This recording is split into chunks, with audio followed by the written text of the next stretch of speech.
That's why I partner only with Lone Star Transfer. They have helped more than 40,000 owners exit legally and ethically through a simple guaranteed process. No surprise fees, no unused vacations, no stress. Please visit LoneStarTransfer.com or you can call 855-551-7066. Tell them Bill sent you today. On this Wednesday, big win for the world as the Trump administration solidifies a trade deal with India. That country says it'll stop buying Russian oil, which will hurt Putin badly, and India will start purchasing U.S. and Venezuelan oil. Unless Jeffrey Epstein once bought U.S. oil or something, chances are you will not hear about this trade victory with India from the media. You know, at this point, it's almost like the Marx Brothers are in charge of the American press. Hello, I must be going. Zany things happening all over the place, but they're not good for us. The media is right now locked in on ICE and Epstein in order to continue damaging President Trump with the midterm election coming up later this year. That is the media strategy, damage the president. The absolute focus of the vast majority of media is to assure a Democratic victory in November. That's it. That is the truth. In a way, it's kind of shocking, the abdication of any journalistic fairness, but we all know the deal. In fact, the horrid cliche comes to mind. It is what it is, but it shouldn't be. Back in a moment. By now, you've probably heard about All Family Pharmacy. They're fast, reliable, and committed to getting you the medications you need without the runaround. When everyone around you is sick and you know you have to be prepared, or when you don't want to wait in line for maintenance meds, you absolutely need All Family Pharmacy. They've got antibiotics, antivirals, Tamiflu, ivermectin. Order online at allfamilypharmacy.com/Bill. Use code BILL10 to save 10%. That is the Morning O'Reilly Update. More analysis later on. From the Michaels Flooring Outlet Weather Center. I'm meteorologist Chance Scott with your first alert forecast. We're tracking temperatures a little bit cooler this afternoon, only going to be making our way into the lower 30s, partly sunny skies, mostly cloudy by Thursday, a high of 41. Then we kick off a major warming trend close to 50 degrees into Friday, mostly sunny. Into the weekend, temperatures back down towards the lower 40s Saturday, upper 40s Sunday, mostly sunny skies. Then into midweek next week, we'll look at more chances of rain. From the First Alert Forward Weather Center, I'm meteorologist Chance Scott. Let's get moving, St. Louis. This is Mike Ferguson in the morning on News Talk STL. So Jeanine Pirro feeling the heat from frankly, the base of the Republican Party and the conservative movement in general. She's feeling the heat over that anti-Second Amendment statement she made on Fox News. And she puts out a statement saying, I am a strong supporter of the Second Amendment, and then backs that up by saying some more anti-Second Amendment stuff. All right, we'll give you the update on that just a little bit here. Happy Wednesday. Mike Ferguson here, obviously. In Illinois, it's not just a matter of the Safety Act that is causing problems for law enforcement and leaving people in a far less safe situation. It's the virtue signaling and the ideology of the leadership of the state. Well, he's now a fellow with Awake Illinois, and retired police chief Tom Weitzel was on the program with us yesterday, giving us a breakdown of how Governor Pritzker's and the far left wing's push to basically be pro-criminal is hurting all Illinoisans. And remember, this is the playbook that Democratic legislatures and Democratic governors are starting to replicate around the country. And here's really what's at stake. You've got an actual piece of legislation filed. We talked about this a little bit before, but the Democrats seem to be very, very serious about this. They want to preemptively ban anybody who had been specifically an ICE officer from ever being allowed to be licensed to become law enforcement in the state of Illinois. That just seems insane to me. But from a law enforcement perspective, when you take out the politics of it, what is this actually saying to the men and women of law enforcement, and what could this potentially mean to public safety in Illinois? Yeah, good morning, and thanks for having me. You're absolutely right. First of all, I'll just state that it is absolutely unconstitutional. Yeah. You're picking a whole class of individuals, this be federal law enforcement, and saying you cannot be police officers, local police, whether that be state, county, local police, any. It could be college and universities, law enforcement agencies in Illinois. You cannot work in Illinois. And if you notice, the bill says during the Trump administration, so it says so they're targeting Trump here. You understand that that's what they're doing. So it's already brutal to recruit and retain officers, and sometimes they overlook the retain. I just read a report that there were over 600 police officers in the state of Illinois over the last 4 years that have left Illinois for other states, and the two top states they're leaving for are Texas and California. I'm a little surprised about California, but Texas makes a lot of sense. Yeah, the third state that's running in there is Florida. But I was surprised by California as well. But that's what the numbers are showing thus far. But they are leaving Illinois, and these are officers that have 5, 6, 7, 8 years on the job, and they're saying, forget it. We're not getting any political support. The media is just slamming us every time we turn around, and they're passing legislation to keep us from doing our job. And this bill in Illinois is taking a whole class of law enforcement professionals and keeping them from being law enforcement officers in Illinois. And remember, they are law enforcement, because there's this narrative going around that the Democrats want to put out that ICE agents are not police. They're federal law enforcement with full arrest powers. Yeah, Tom, I mean, we hear about the thin blue line and the sort of brotherhood and sisterhood that is the law enforcement community itself.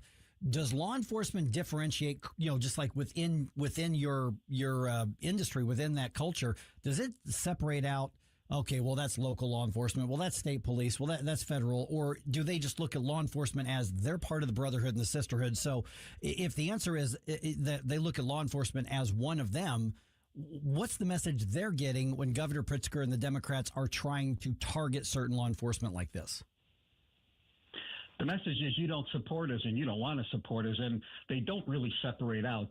Obviously, there's difference between maybe local law enforcement, state, and county. They all operate in Illinois by the same standards, the same training standards, the same educational standards, all the way, police academy. So you're wiping the slate of everybody. And when the governor and his staff and other political leaders here in Illinois, especially the Democrat leadership, constantly are berating law enforcement, and the new thing to do is to pass legislation or propose legislation that prevents you from doing their job. And there is already legislation that's been passed, and now there's proposed legislation such as this Senate bill that's being proposed here in Illinois to keep ICE agents from being law enforcement. And I don't know why they'd want to waste their money, because I think everyone listening to this program, no matter what you think of law enforcement, pro, con, or otherwise, it is unconstitutional.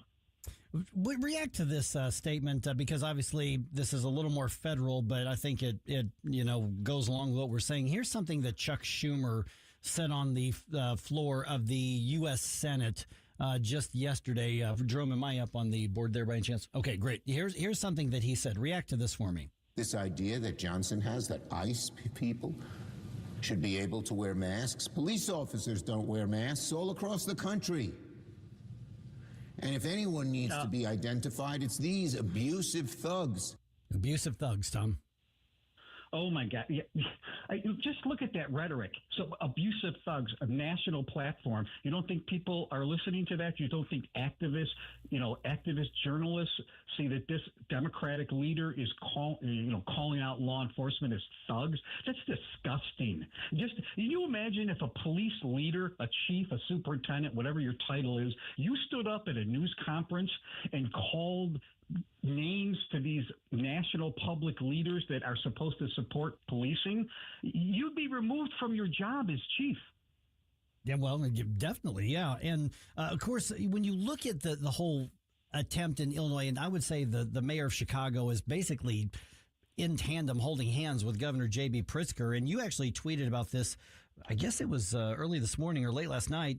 The state's attorney now is looking at the legality of an order issued by Mayor Johnson in Chicago because he's trying, obviously, to limit ICE's ability to enforce federal laws in the city and in the state. What's your take on that? I mean, I guess it's good the state's attorney's even looking at it, but do we have any confidence that the state's attorney's actually going to pursue anything?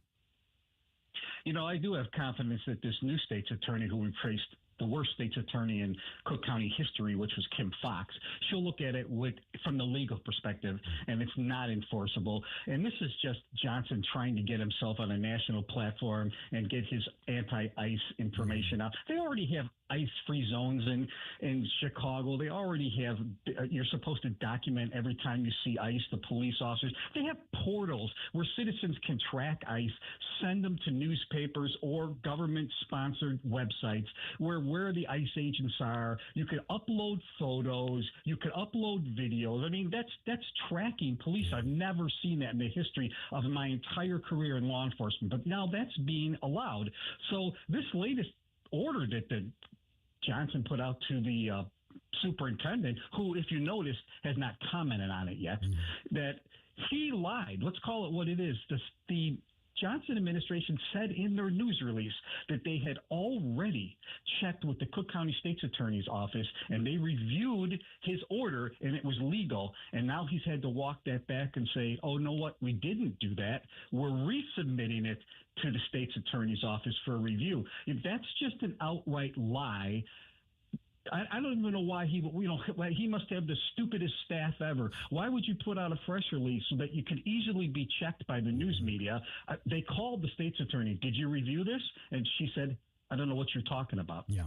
When you look at so much of the state, I mean, I grew up, for instance, in central Illinois, Tom, and, there are definitely blue pockets there, Decatur and some other areas, but a lot of the state is red. So this is not reflective of what a lot of Illinoisans think and want, but it's consistent all the way down from the Pritzker administration and the fringe folks on the left. I mean, for instance, you go to the Safety Act, which we mentioned a little bit earlier today. I mean, what you're talking about there is one that law enforcement warned against, prosecutors warned against, you have warned against as well. What are the results that we're seeing from that being fully implemented now in 2026?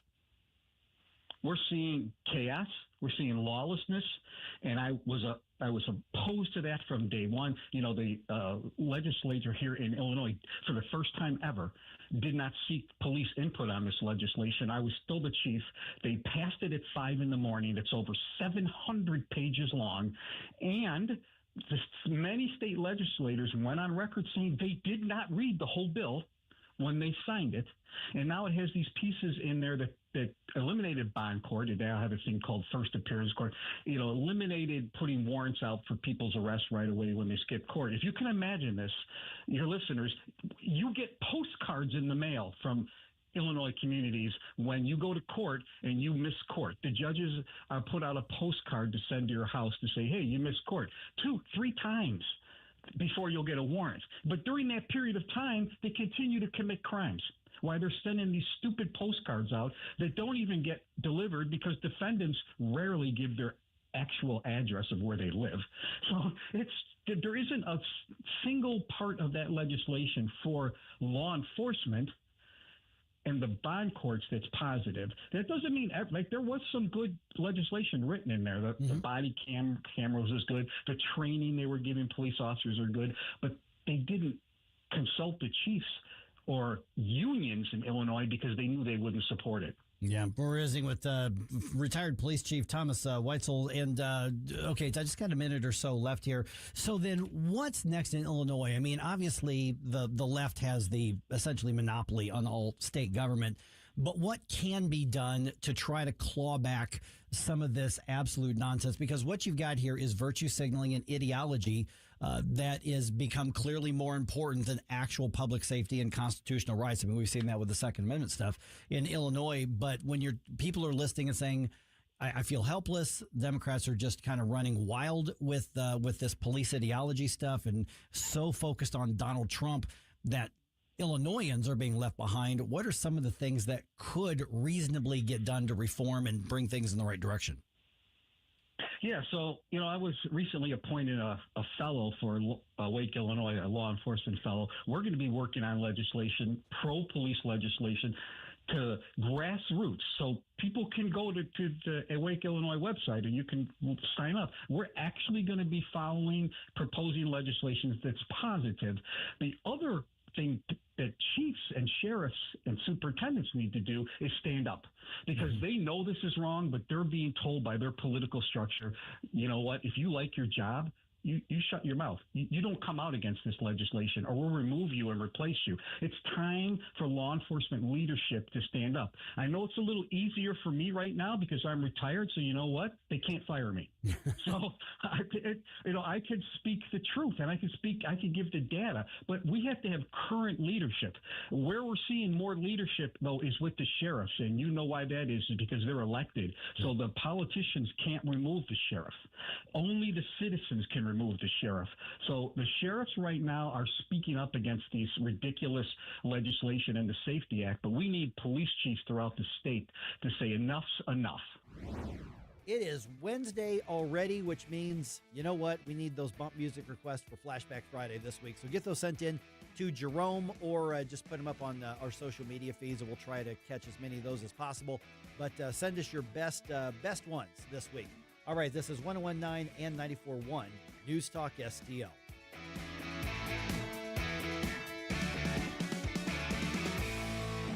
Free speech is alive and well in America. Thanks for taking my call. Right here. You know what's going on? Have a great awakening. You see through the smoke screen. It's cool to be woke. News Talk STL. Until it's not. News, analysis, opinion. 1 in 4 women will have an abortion before the age of 45 in this country. That's the tragedy we must work to stop.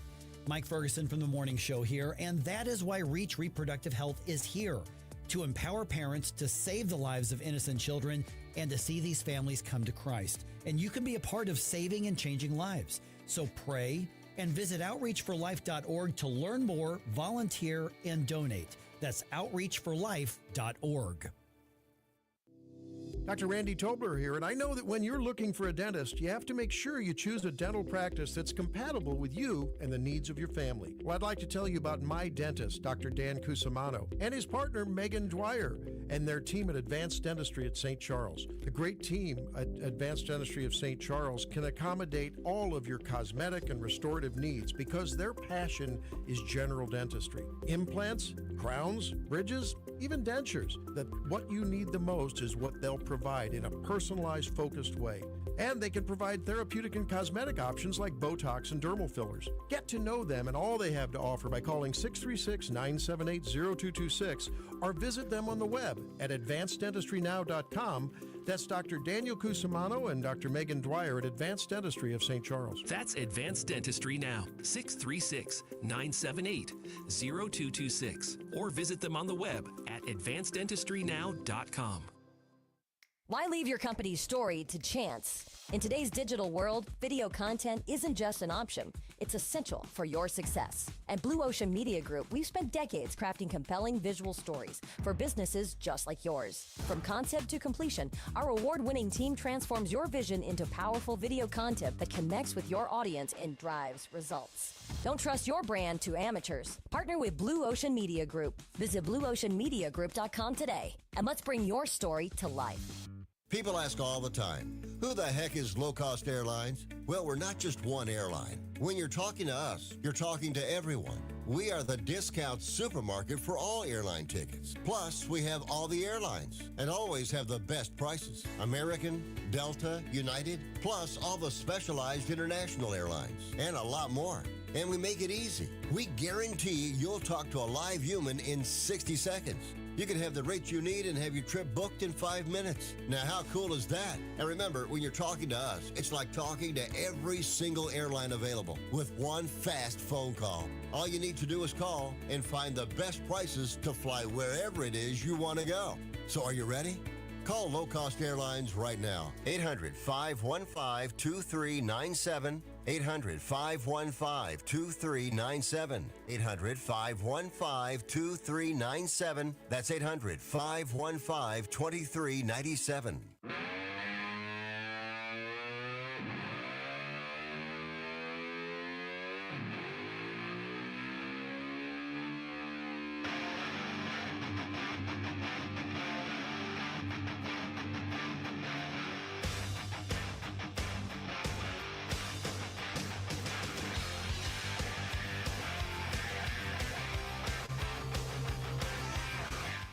Get up, St. Louis. It's Mike Ferguson in the morning. You know, I guess celebrity reality TV judge turned U.S. Attorney Jeanine Pirro felt some heat over the comments that she made about guns and the laws the other day. Yeah, and then the follow-up response, trying to dig herself out of it, I think actually put her deeper in the hole. See, that's the thing that's the old saying. The first thing you do when you find yourself in the hole is stop digging. Great advice.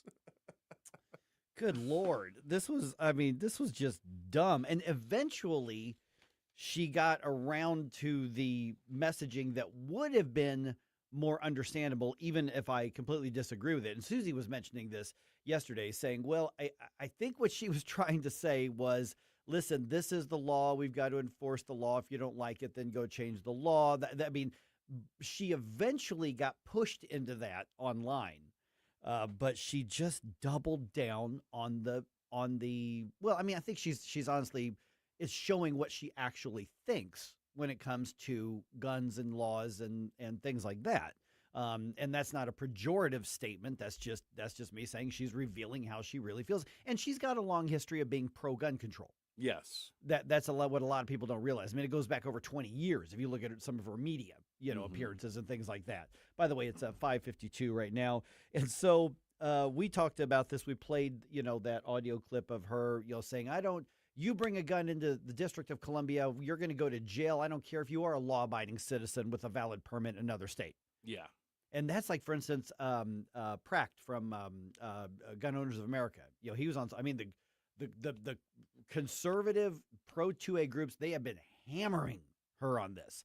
And he pointed out, he's saying she's not talking about criminals. She specifically said law-abiding citizens. With a valid license. Right. And Governor Ron DeSantis, actually, who has not been jumping into a lot of national stuff, he had a very good tweet or X or whatever. They're still tweets, right?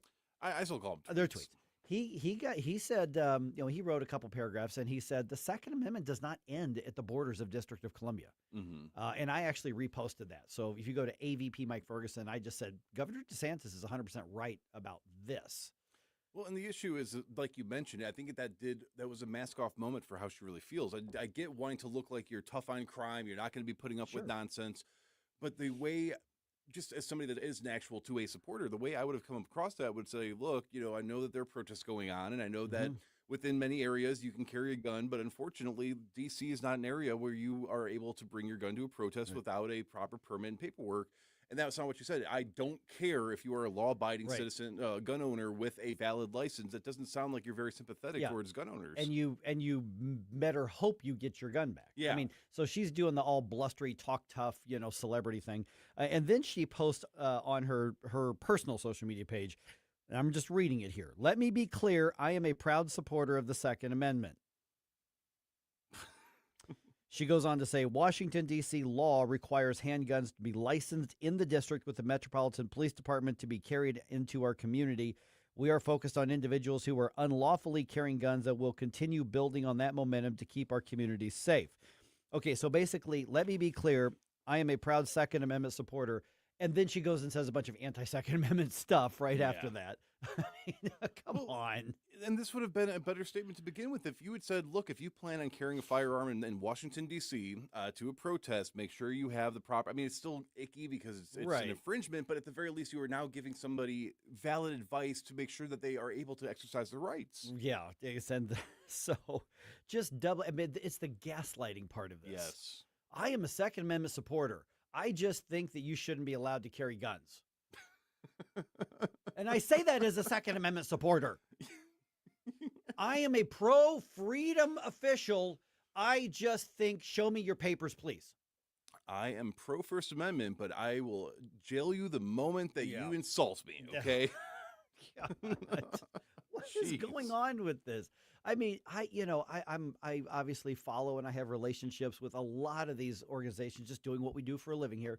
And I have not seen them this animated, pushing back against administrative, efforts in years. Mm-hmm. With the Biden administration, they were exceptionally anti-gun, maybe the most anti-gun, since the Clinton years. I mean, I think you can make an argument that the Obama years were better than the Clinton years when it came to, levels of hostility towards the Second Amendment. But they're about as fired up now, because of all of the anti-Second Amendment efforts that are still in place right now. So Jeanine Pirro just kind of digging the hole deeper. Eventually she got around in some of the comments because people were like, this ain't it. And then she said, if you don't like the laws, then change the law. But it took her a long time to get there.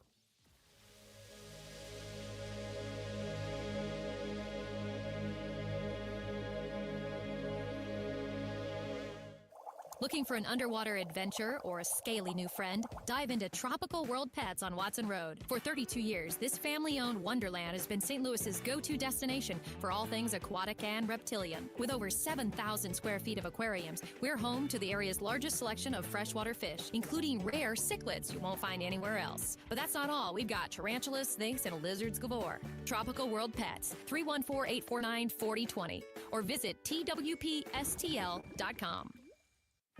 The world's best athletes, the biggest stage, the thrill of competition. News Talk STL brings you winter game updates 4 times every weekday, starting February 9th. Get the latest results, medal counts, and top stories from the games. Stay connected to all the action as our athletes go for the gold. Brought to you by Corel Roofing and Best Buy Flooring. Details at NewsTalkSTL.com.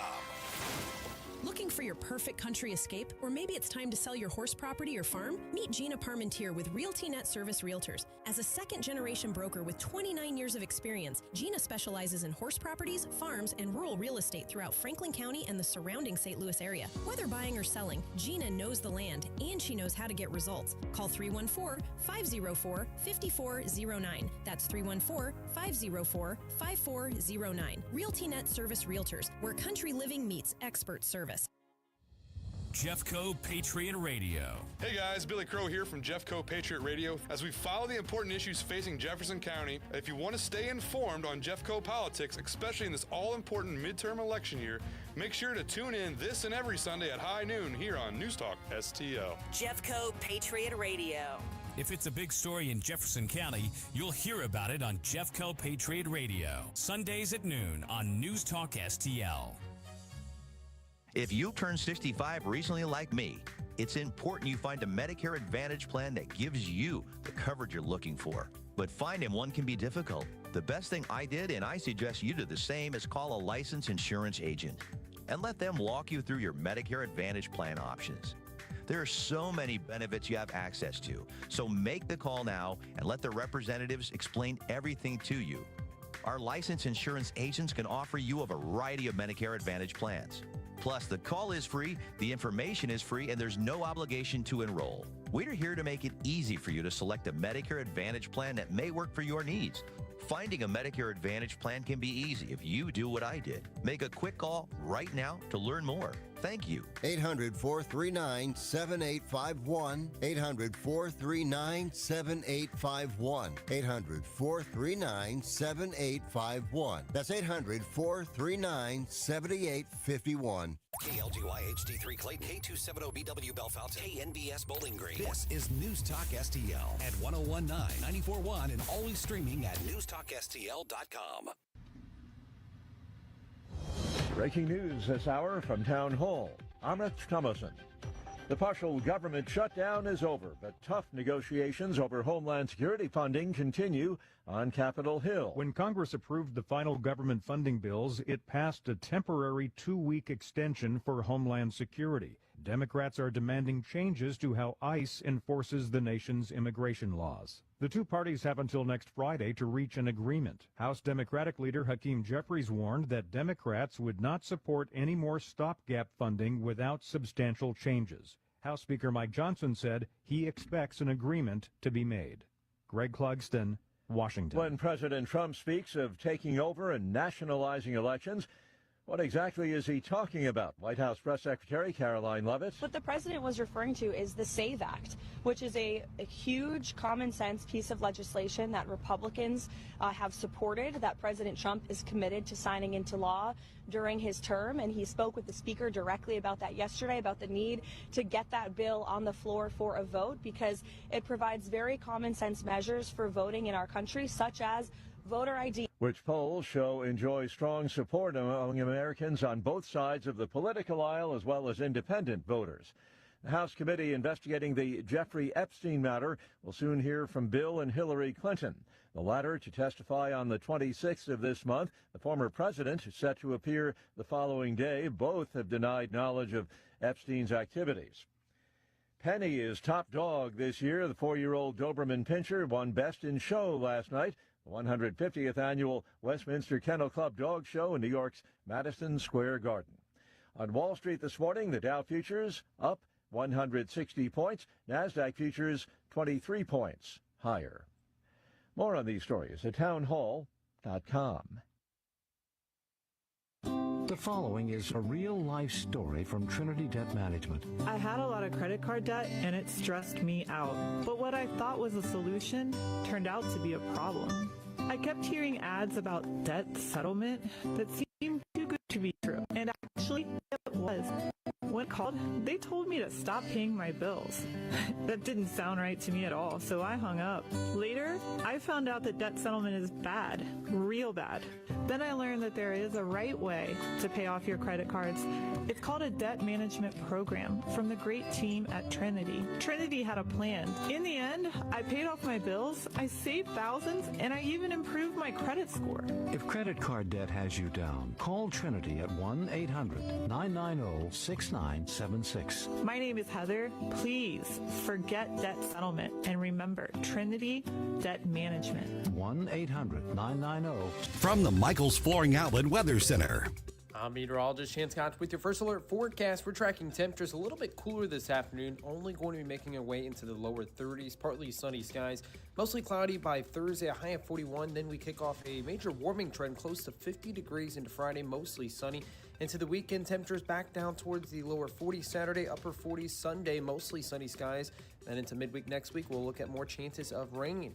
From the First Alert Ford Weather Center, I'm meteorologist Chance Gotch. This hour of News Talk STL brought to you by Chris Cooper and Serenity Wealth Management. Discover little-known strategies that could be the difference between choosing the care you deserve or having someone else decide it for you. Get a free copy of Chris's book at serenityltc.com. License number GL250000615. Hey, it's good to see you. Two sounds that can wreck your sleep. A drip and a toilet that won't stop running. Drip, drip, all night. Good news. We're doing plumbing now. Same folks, same care, same we do it right. Leaky faucet, running toilet. Or a stubborn clog. Call Grasser. Electric and plumbing, the Grasser way. Green is always Grasser at GrasserHomeservices.com. What's the best way to get rid of a timeshare that you don't want? Call the Timeshare Exit Hotline. We're a group of attorneys that help customers legally exit their timeshares. It's an easy process. We guarantee results or you pay nothing. Exit your timeshare today. Call now. 800-524-1641. 800-524-1641. That's 800-524-1641. On the next Larry Connors USA. Today's story behind the story, busting the chicken ranch, also known as the best little whorehouse in Texas. Larry Connors USA. Now weeknights 6 until 8 on News Talk STL. Mike Ferguson. Shut this sucker down. Susie Moore. I disagree on his assessment of the situation. Get up! Get up! Can't you hear the alarm? Get up, St. Louis. You're not supposed to lie, but you're definitely not supposed to lie when you're under oath. Mike Ferguson in the morning on News Talk STL. Okay, should voters lose the right to pick one of their leaders in St. Louis? Okay, What? I've got the basic details in the news dump here in a second, but then maybe about an hour, I think we'll have time. We can chat about this. There's a proposal to change an elected position to an appointed one because voters, you really messed up. Uh-oh. Yeah, this is an interesting question here. Also, the shutdown that you probably didn't notice is basically here, it was over. gone. It's like, wait, there was another shutdown? Yeah. I didn't even get a chance to enjoy it. 3.5 days. Oh, man. Okay. All right. And the Billikens just kind of keep rolling through opponents on the basketball court. Yep. All right. 6:06 right now. Let's get going with the news dump. Successful dump. Wake up, America. It all worked out. You know, I mean, they got all the news. The morning news dump. All right, who is the last person at the station here that I'm standing at? Was that Tim last night? It should be, yeah. Was that Tim? Tim, get your hearing checked. What? if he wasn't deaf coming in, he's got to be after cranking up the volume. So now, don't get me wrong, I love it when we kick off with Motley Crue. I was like, oh man, what was, wake up! Ooh, okay, I'm here now. All right, okay. Could one elected position in the city become an appointed one? State Senator David Gregory is proposing a bill that would change how the St. Louis City Sheriff is picked. Yes. Okay. So I think 7:05 will have more time to kind of dig into it. But here are the basics. Right now, obviously, voters elect the sheriff, but under Gregory's plan, a panel of judges in the city would then appoint future sheriffs after the next term expires. So that's the basic premise of what's being discussed here. So 7:05, I want to go into depth, but initial reaction, your thoughts on that? Because my initial reaction is, I don't know about that. Mixed. Yeah, my reaction is mixed. I guess I would just say. That's fair. Yeah. What do you think, Jerome? People don't usually vote very intelligently or responsibly to begin with, so I would like to actually hear more of why this would be a bad idea. Okay, so let's do that at 7:05, I think. Okay. Let's do that. All right. There was also a hearing on Capitol Hill Tuesday. Democrats actually held a hearing there on the use of force by Homeland Security agents in the Trump administration's deportation efforts. DHS Assistant Secretary Tricia McLaughlin criticizing the lack of support the Democrats have to federal immigration officers. This is from Hannity. It is those politicians who put the lives of our law enforcement further at risk, and they put the public safety further at risk because they embolden crazy lunatics to liken these people to the Gestapo. They truly believe that. Okay, so 6:35, we've got Hans von Spakovsky going to be on the program here. He's now with Advancing American Freedom. Great. And, we're going to get into that because what Tricia McLaughlin was referring to is obviously this civic unrest that we're seeing that is clearly not organic. This is clearly not grassroots. This is now a tactic, and if it spreads, what kind of ripple effects could this have throughout the culture? I mean, right now it's just hyper-local, but it doesn't feel that way because we all see it all around us. I mean, around here in St. Louis, it's been pretty much peaceful since the George Floyd stuff. But this latest round has been peaceful, but that's not the case in other parts of the country. It's not, and it's not limited to people going out and protesting. I mean, if you just look at how people are expressing things online, regular people, normies, are getting caught up in this attitude, and it's unsettling. It's been a while since I've had a chance to chat with Hans, so I'm looking forward to Best name in the business. Hans von Spakovsky. Yep. Yeah. So Hans, a super guy, too. We're going to talk to him in just a little bit here. All right, FBI Director Kash Patel was on Special Report on Fox with Brett Baer, and they were talking about the shooting of Alex Preddy and the Trump administration's messaging when it comes to the Second Amendment. President Trump's administration is the most pro-Second Amendment administration in history. All we are saying is, one, it's a question of law. Did you incite violence or commit another crime while in possession of a firearm? And if that's the case, then we're going to investigate you. But the other question is a prudential one. Should you be bringing firearms? That's not a decision for the FBI to places where people are protesting. That's a prudential decision. Going to let that hang there for a second. Most pro-Second Amendment administration in history, huh? Really?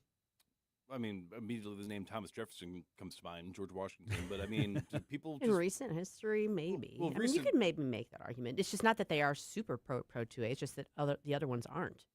Well, okay, I guess we have to define what recent means, because are people just forgetting about Calvin Coolidge? Oh, we've totally forgotten about Calvin Coolidge. I mean, he literally did nothing one way or another. Silent Cal didn't want to be remembered. Exactly. He just wanted to get in. He just wanted to get in and do his job, and then limit government. He was phenomenally underrated as a president. My point is that the rest of them have been bad enough that he can maybe colorably make that argument. So it's like we suck less on this. Exactly. Okay. Yay for us. Do you see what I'm saying? Okay, fair enough. We only rolled through the mud twice. They rolled through 5 times. In my lifetime, I will say yes. President Trump is clearly the best on Pro 2A. Or least bad? Least bad. I mean, he comes, he finishes better than the rest of them. However, I can think of 2 quotes that kind of, when it comes to 2A from Trump, I dare you to quote anything Calvin Coolidge said about the guns in general. Listen, I mean, if we're going to compare Cal and Don, I think that's, yeah. Could you have two more opposite personalities? Did you hear the story about the Probably woman not. at the dinner party who went to President Calvin Coolidge, who was known as Silent Cal? Mhm. And I don't know if this story is true, but it's kind of a famous story. And Apocryphal. yes, she said, Mr. President, I bet someone that I could get you to say more than 3 words. And he just looked at her and said, "You lose." I don't know if that's true, but it's a great story. Probably not. If it's true, he had a great sense of humor, too. Oh, yeah. Yeah, no, I mean, I'm not, what I'm trying to do here is point out the fact that of the recent modern time administrations, the issue is that most presidential administrations don't really get into the 2A thing, or if they do, it's to be about gun control. Yes. Right. So it just doesn't, it's important to many of us on the right in particular, but it doesn't filter up to that level in terms of their priorities. Right. And, to me, it's a human right. It's not a... If you're the president and you have the United States military at your disposal, you have Secret Service protection, 2A isn't going to be front and center for you. Exactly. All right. President Trump has signed legislation to fund the government and end the partial government federal shutdown that you probably didn't even notice. The president moved quickly to sign the bill soon after the House narrowly approved the roughly $1.2 trillion funding package. To immediately reopen the federal government and fund the vast majority of operations through the rest of the fiscal year. Lawmakers now have until next Friday to finalize one final bill, Homeland Security funding, the result of a deal the president made with Democrats. Greg Clugston, Washington. And I think there's a lot of people who went, wait, what? There was another shutdown? Yeah, it didn't. First of all, it didn't pack the drama that the first one did, and it wasn't as pervasive. I mean, there was a partial shutdown, and the thing of it was, they had 11. Basically, they had half of the appropriations done completely, and they had 5 out of the 6 pretty much agreed to, and so it was kind of one of those things where we all had the sense that they're going to figure this out. Now they still have to figure out DHS. Yeah, and that's going to be a knockdown drag out. It is, and they only have 9 days now to do it. Right. So I mean, it's still going to we're in for a bumpy ride on that for sure, because that's the most contentious area right now. Yeah, exactly. All right, the Billikens were actually behind by 5 points at halftime last night. Yeah, scary. But they dominated the second half of Tuesday's game against Davidson. Final score in North Carolina: SLU 91, Davidson 82. The 19th ranked Billikens are at home on Saturday. LaSalle is in town for that game. 22-1 now, right? 22-1. Yep, that's right. And the Blues still on the road. They are playing Dallas. They are in Dallas tonight to play the Stars. That is an 8:30 puck drop.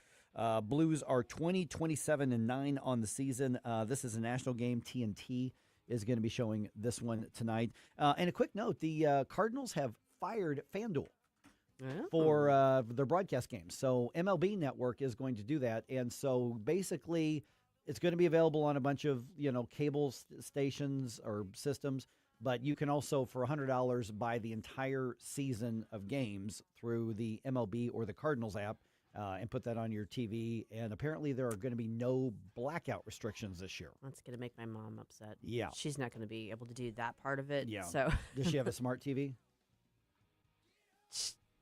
Let's just say no. Okay, got it. Yeah, then that wouldn't work on that. So, but if she's got cable, there might be one of the She's always going to systems. be fishing around for it. Yeah. So basically we're shifting to a direct to consumer model. Got it. So, but the fact that there are no blackout restrictions is good, because MLB is notorious for, hey, sign up so you can watch your favorite team. Oh, you just can't watch them when they're at home, which makes no sense. So we'll see how that goes.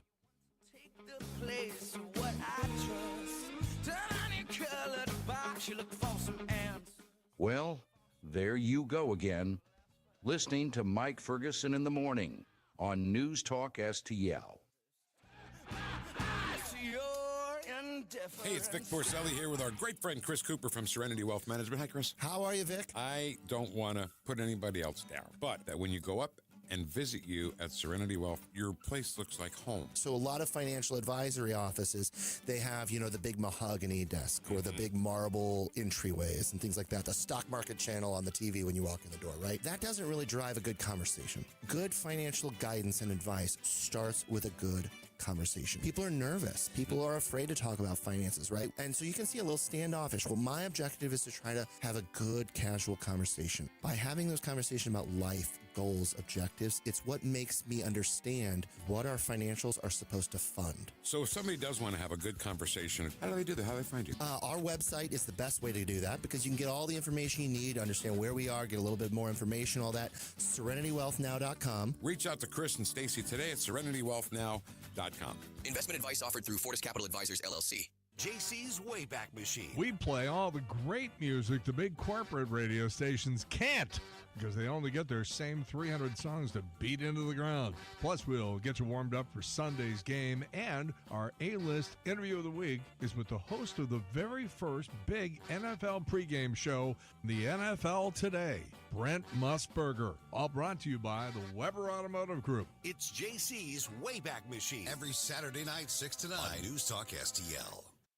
Looking for unbelievable deals? Stop by Overstock Outlet in Lake St. Louis or Warrenton. Open 7 days a week. Discover big savings on a huge variety of merchandise with no hassle. Just great prices. Visit us in Lake St. Louis on Highway N or in Warrenton on Boones Lake. Check out our Facebook page at Overstock Outlet Lake St. Louis. Or go online to OverstockOutletSTL.com. Unbeatable value, friendly service, and you never know what we'll have at Overstock Outlet. This hour of Mike Ferguson in the Morning is brought to you by Stifel. Request a portfolio review from your Stifel financial advisor at Stifel.com. That's STIFEL.com.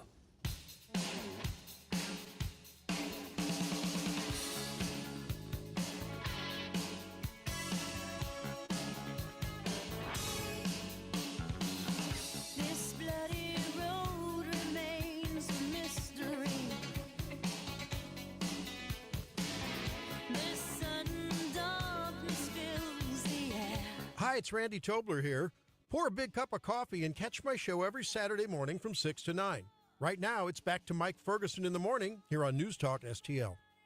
All right, there's a follow-up to our discussion with Senator Curtis Trent from yesterday. Oh, okay. The public school establishment is trying to minimize the open enrollment bill. They are fighting back against the left. Of course, the establishment is. That's why I chose that word, establishment. Because Curtis, you asked him, saying, hey, what are we watching for this week? And he said the big one is this open enrollment bill. So there were some festivities on that. And there's an article in the Missouri Independent, follow them on Blue Sky, that shows kind of how the left is framing this. All right, before we get to that, though, our buddy Dave. Our good friend Dave. On the line here. Got some thoughts on all of this craziness that's going on. Dave, what's on your mind? Hey, good morning. I got to go back to the bumper music you guys came in. Is there a better female artist than Pat Benatar? No. I'm going to say, let me toss it in the mix, Tina Turner. I'm just talking about a powerful voice. Oh, I yeah. She's a little bitty, she's like she's like 3.5 feet tall. Yeah. Yes, but one of the most, and she sounds phenomenal at 70. Mm-hmm. Yep. Oh, so anyway, I just thought I'd throw it out there. Ann Wilson? But I'm just talking about just how her voice Ann Wilson is phenomenal, but just the power that comes out of her voice. Oh, yeah, totally. Yep, absolutely. I get it. It's kind of like Eddie Van Halen on the guitar. But anyway, here's what's going to take, and you guys get this, and I'll speak with small words with the for the other side that's listening. These chiefs of police have to quit being cowards. Meaning, if Mike Ferguson decides, he doesn't like whatever, so he's going to go out, he's going to shut down Highway 270. Well, this particular chief of police, wherever, is going to tell his guys, you're going to tell Mr. Ferguson, you're blocking the highway, you're breaking the law. We will find a lawful legal place where you won't get hurt, where you won't break the law, and you can protest your behind off. And if Mr. Ferguson gives him the finger or whatever he does, then they will take the appropriate measures and lock him up. And make a lot of St. Louis happy. That's what it's going to take. Or the cowards up in Jeff City pass legislation. When you step in front of my car, Mr. Ferguson, you're going to be a hood ornament. Yeah, they actually are considering that. There actually is a proposal to we just talked to, who was it? We talked to one of the state reps about that. That actually is being considered right now. Now, do you remember down on Vandeventer, down at like Vandeventer and Tire Grove? Mm-hmm. They were blocking the intersection, and I couldn't believe it, but city police actually chased down a guy who drove through them. Right. Yeah. I mean, the inmates apparently still are running the asylum. And guys, I know we're all pro-police. We're just not pro-stupid. Yeah. Let's do the right thing. Yep. Protest your behind off. Just do it lawfully and properly. Hey, good point, Dave. As always, man, thanks so much. Guys, thank you. Have a great day. Yeah. Thanks, Now, Dave. also keep in mind that was during the defund the police era of the Tashard Jones administration. As Correct. Well. So we'll see how, now that the state is overseeing the police department, that eventually Probably I think is going to be a different approach. Yeah. I think that's fair. All right, 6:21 right now. So Senator Curtis Trent told us about, it's interesting because I found this article at the Missouri Independent. Did I mention you can follow them on Blue Sky? You did. Okay. I don't go to Blue Sky. Yeah, there's a reason for that. And even the headline frames how the left and the establishment are looking at this. Missouri public schools want protections in open enrollment legislation. Protections. That's how they're because to them it's about the system. It's about the establishment. It's not about the students. It's not about the parents. Right. It's about the system. They could have even said protections for students, but they didn't do that. No. They just want protections for them. That's for them because it's not protections for students. And Curtis Trent, Senator Trent told us that this was one of the big things this week, and they had some, debate on it yesterday. And this, to me, is among the most modest school choice proposals you could possibly have. And that is saying that your kid, if you choose, can go to a neighboring district. Mm-hmm. Now the establishment does have one point that I think is fair. There's one point on this that I think they actually, if I were a lawmaker, I would say, okay, I get that. Because some of the what's being considered would require one of the districts to provide the transportation for that student. And so, one of the people who were cited was from one of the Kansas City area schools and said, we got 22,000 students. We move around every single day. Now you're asking us to find a way to logistically and financially pay to get kids to another school district. I think that's fair. I think that's fair. Yeah. And I don't see, I guess I'm not too opposed to the idea of saying if you want to have your child enrolled in a different district, then the transportation is going to be on you. I 100% agree with that. 100%. For that reason is that the school's like, okay, so if I, like, for instance, my house is in the Richmond, MRH, Maplewood, Richmond Heights School District. If a family very wisely says, I do not want my kids to go to that school district, which there are a plethora of reasons why you should not send your kids to the MRH School District. They are about as horrifically left-wing as you can possibly get. And they say, I want to go to whatever other district. I mean, not that the surrounding ones are that much better, but, if they wanted to do that, well, that's on you to be able to get your kid there. Right. So I was also surprised that when I read the article, that this is the 6th year in a row that this has been put forward and debated and tweaked. We have an overwhelming Republican and overwhelming conservative legislature.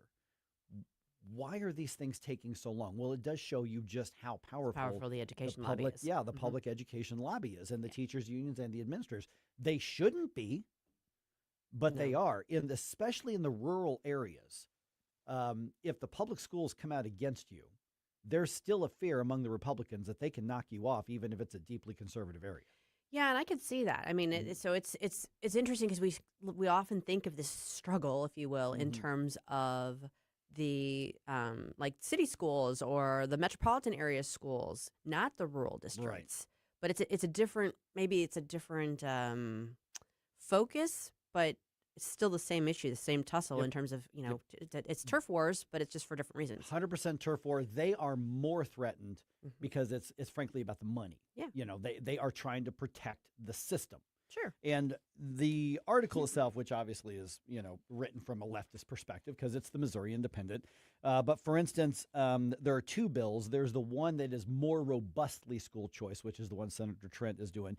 And then there's another one that would basically allow public schools to opt out of accepting kids from other districts. So it would essentially allow politicians to say, we passed a school choice bill, but then let local districts go, fine, take credit for it, but we're not doing that. Now, kind of seems like it's defeating the it purpose. completely defeats the purpose. But that's the school district saying we want protection. And if they say, well, these are what they said is these are locally funded. And you want us to take a bunch of kids or else. But the proposal is that money follows the kid. Yeah. So if a kid comes from District A and goes to District B, the funding for that kid goes from District A to District B. I can see there being an issue in terms of capacity. So, Right. let's say you've got a really like a school district with a great reputation, and so if this goes through, then all of a sudden everybody wants to send their kids to that school district. Well, then you've got a capacity problem. Right. Even if the money's following the kids, you don't have the space for them. Yeah. So there's got to be some guardrails there that allow for districts to make sure that they're not getting overpopulated. Right. But I don't think the answer is to be able to just say we're not going to participate. Because basically, let me tell you what they would do is the districts that would be getting kids from the poorest areas are the ones that would say no. Let me tell you a story. Before I got married, I was living in an apartment in Richmond Heights, just north of 64. So literally walking distance from my house. And in this apartment that I had when I first moved here, I would see every morning when I was getting ready to go into work. I was working in Central West End at the time. I'd see this car pull up with 3 or 4 little kids dropped off going to one of my neighbors, and then they would wait there for the school bus. Well, asking around a little bit, those kids lived kind of in the hood. Okay. But like their cousin or their aunt or somebody, whoever, they lived in the apartment complex where I was.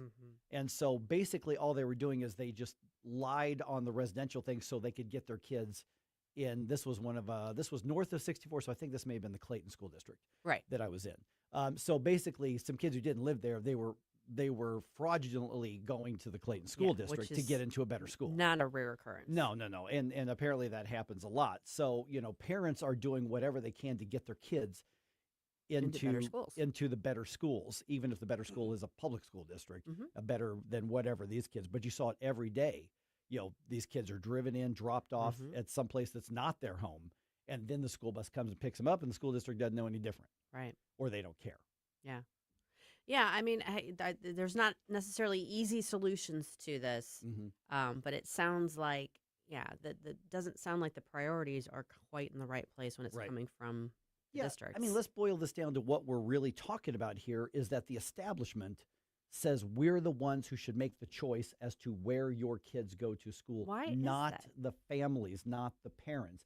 And they fight back against everything. Like, for instance, that modest school choice bill that actually passed a couple of years ago, it allowed for charter schools in Boone County, in Columbia. And it's maybe the only decent thing Caleb Rowden did is he got that through included. Well, they filed lawsuits to try to stop the charter school from being open and being allowed to stay open in Columbia because they don't want and they flat out said, we don't want the competition. This is a threat to our school district. We're fine. And so this is the mindset this establishment has that says we're the ones who pick. You parents have no right to pick, and you have no right to control your child's education. Yeah, that's backwards. Yep, and that's what we're seeing here. So my wish is that there were enough Republicans who generally are doing a good job in the state legislature as far as being conservative, that they would just simply say, you know what, let's call your bluff. School Administrators Association, Teachers Union, come get us. Listen, Republicans, they're never going to support you anyway. Right. You're just asking them to hold their fire during the battle. Well, maybe it's time to do that. I think it's time to call their bluff and just do it and piss them off and let them go crazy. Maybe. So is the political violence from the left just another wave of unrest, or are we dangerously close to a turning point in our nation? We're going to get Hans von Spakovsky's take on that at 6:35.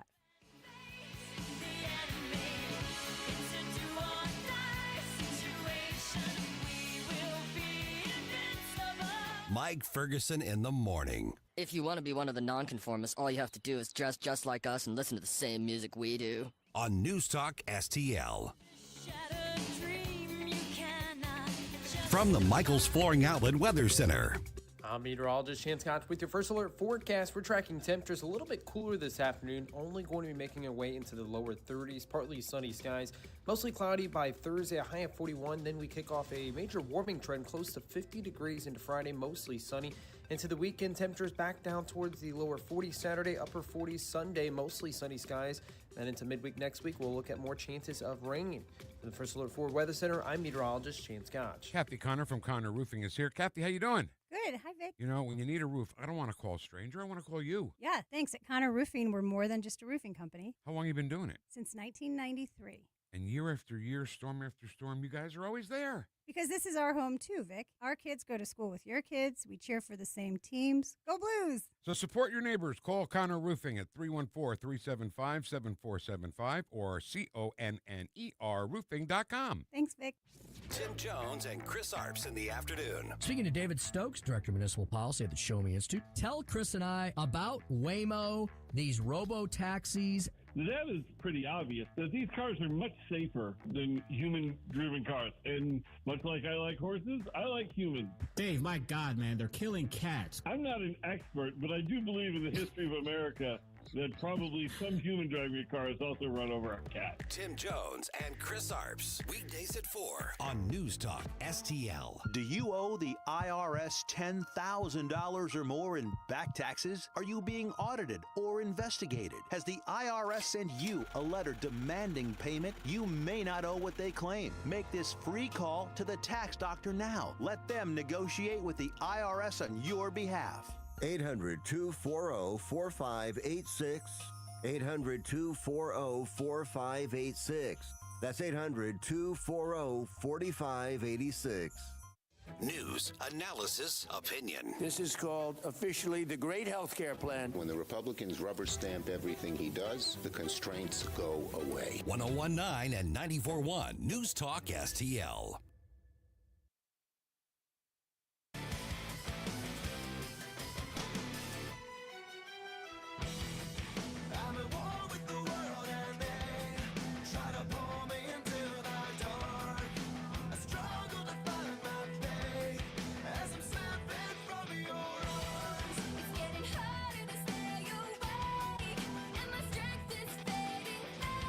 Good morning, Missouri. It's your boy, Joe Pags. I'll talk to you tonight at 10. But right now, let's get back to Mike Ferguson in the morning. Okay, serious question here. Are we approaching a level of civic unrest that threatens to derail things like our culture and things like the institutions that we need that are foundational? I mean, we've had these waves that go through. We've had it for decades. Something happens, there's a massive uprising, or there's a pushback from the public, or there's resistance, and sometimes it's good, sometimes it's bad. And we have these waves, and then things tend to go back to normal. Yes. It feels like it could be different this time around, especially when you look at how those waves are closer together these days, it seems. It does. Yeah, so we're joined now by Hans von Spakovsky. He's now with Advancing American Freedom. And Hans, fantastic to talk to you. It's been too long since you've been on the program right here. And there was an interesting article in Fox News that was written by Attorney General Marshall out of Alabama, I believe it is, saying, I know extremist intimidation firsthand, because there was literally, basically a pipe bomb that was set off. And he writes about that. Newsmax today, J.D. Vance, vice president, slamming Congressman Nadler, who was basically pseudo-justifying shooting at immigration officers when arrests are being made. This is language that it's not unheard of, but it's really unsettling. Let's assess where we're at, because we're seeing what's happening in Minnesota. We've seen what happens in Los Angeles. We've seen all these areas, but it just, for whatever reason, feels like it's closer to all of us than sometimes it really is. Is this just overblown local issues, or are we really on a bad path here? No, we're on a bad path. And you'll note where you said you have seen this. Where have you not seen it? You've not seen it in places like Texas, in Florida, where state officials and local officials have made it very clear that they will not allow this kind of mob violence. It's the opposite story, particularly in Minnesota and LA, because there you have state and local officials not only refusing to stop it, but in fact instigating it, encouraging it, saying it's the right thing to do. And in essence, I saw someone came up with the term saying Democrats, the Democratic Party, has got to the point where it is basically inciting mob violence. That's part of its theme now. And look, you said we've experienced this before. Yeah. The closest thing to this, Mike, is the 1950s and Southern white segregationists, including not just mobs of citizens in the South, but also local officials. The governor of Arkansas, who, remember, in I think 54 or 55, Eisenhower had to call out the 101st Airborne and send them to Little Rock just to allow black students to be able to go to school. And you saw exactly the same behavior during that time that you're seeing today. Hans, good morning. This is Susie Moore.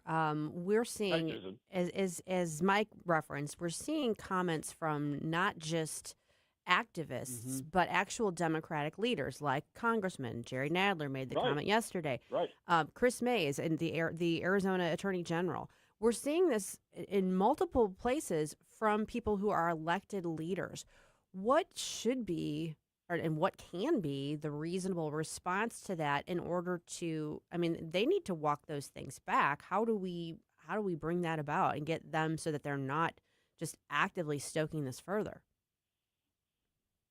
Well, I'm not sure it can be stopped, but there needs to be public criticism of elected officials, particularly those in the law enforcement area like attorney generals, who are encouraging or instigating defiance of federal authority. Like I said, we saw this before during the 1950s and early 1960s. But I tell you, the other thing that has to happen is, to the extent that they're going beyond rhetoric, to the extent that they are actually obstructing federal law enforcement, preventing federal law enforcement, they need to be federally prosecuted. Now, remember, we just saw that in Wisconsin.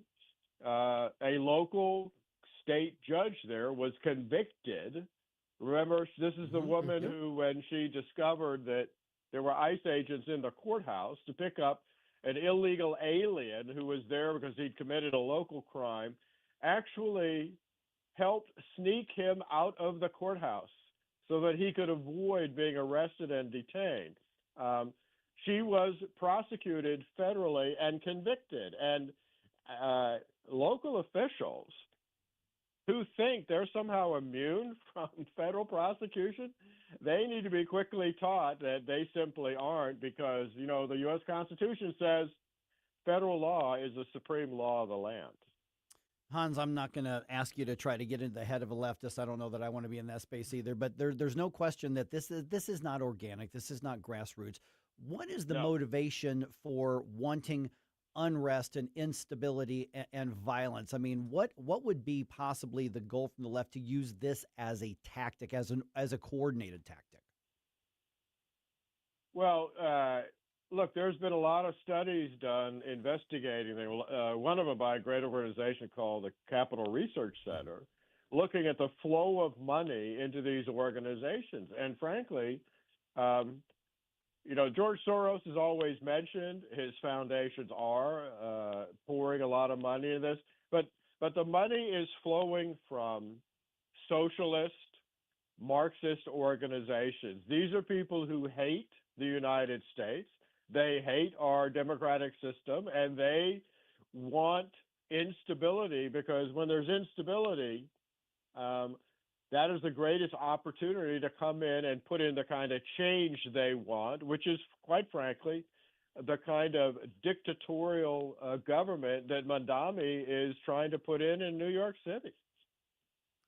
You know, one of the things that I think is stumping people in some ways is trying to figure out where that balance is and where that line can be drawn You want to not be violating people's First Amendment rights. Sure. You want to allow them to protest lawfully and make their point and have their voices heard, but not to the point where it's infringing on other people's rights. For instance, when you're invading their church services, that sort of thing. Right. Or creating a public safety hazard.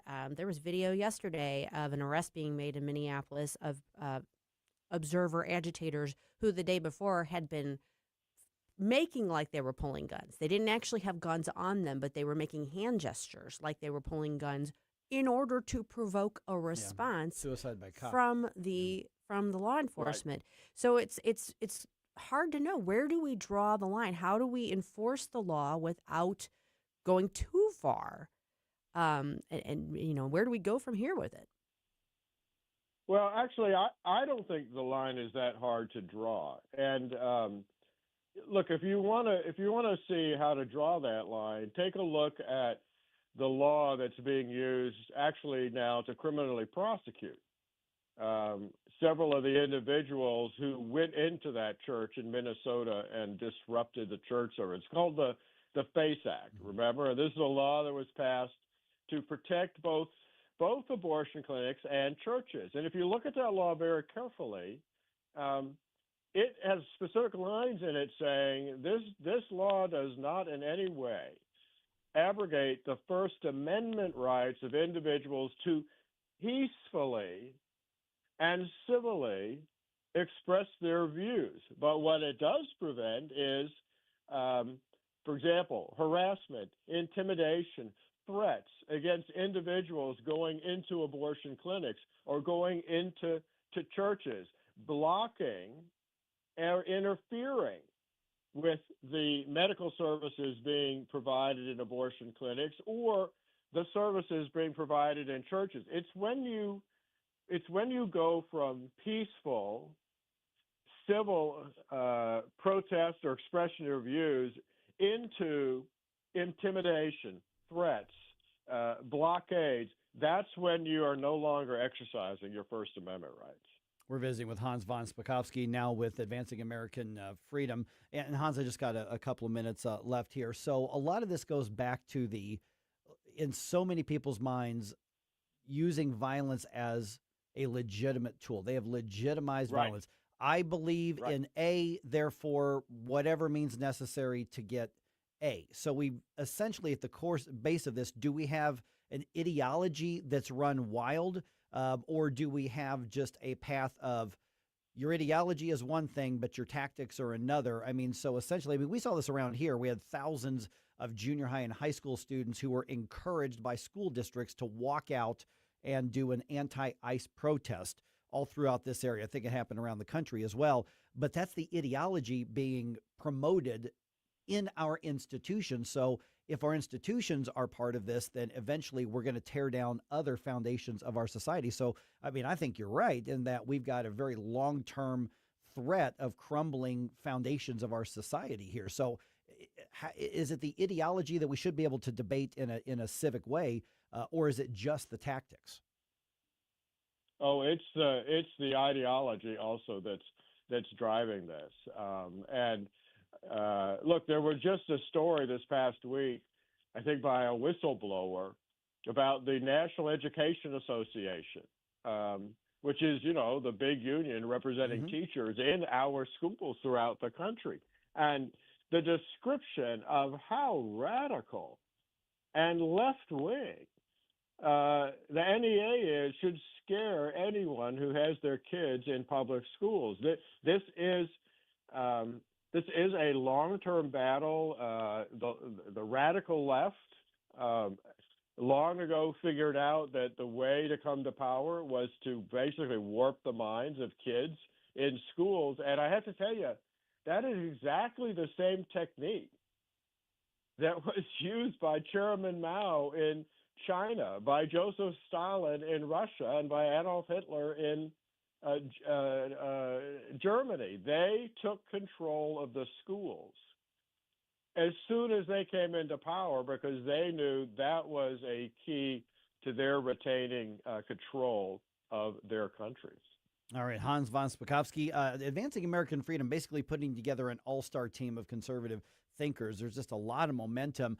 Where do we follow the work that you're doing and that of your colleagues? Because I would encourage people to check out AAF because this is this is a new, not a new, but this is a more focused look and promotion of conservatism in our policy and politics. So how do we connect with you all?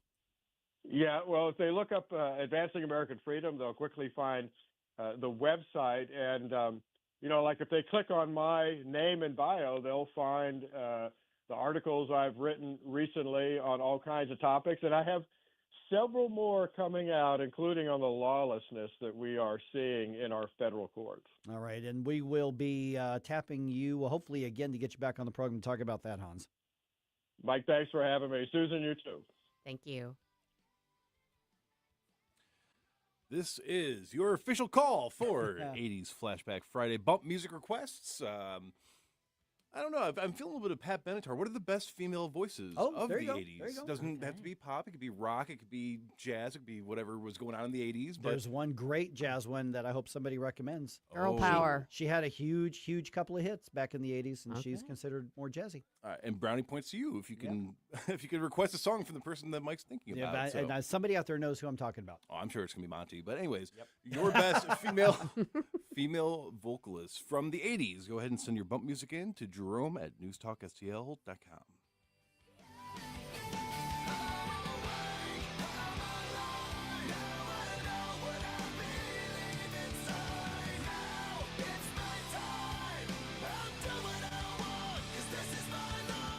This is 101.9 and 94.1. Female millennial Trump supporter. I listen to it like every day. Like, seriously, you get it. News Talk STL. Dear mattress, you sag, you squeak, you've stopped supporting me. We're done. This President's Day, upgrade to Beautyrest Black, Stearns & Foster, or maybe go with a bold new Helix, Molecule, or Copper mattress. Save big up to $1,200. Get pressure mapped. Get real support. And finally, sleep like a dang legend. Snooze Mattress Company. If you don't snooze, you lose. I'm Dr. TJ, owner of the Institute of Natural Health, co-owner of Optimal Nutraceuticals, and the host of Wellness One. Wellness One is designed to cut through the nonsense and provide you common-sense science-based information regarding health and wellness. On the show, we discuss topics like thyroid health, gut health, hormone optimization, and many others. Our show airs Saturdays at 10 a.m. and 2 p.m. and Sundays at 11 a.m. and 3 p.m. right here on Newstalk STL. And you can visit us at inhstl.com. That's inhstl.com.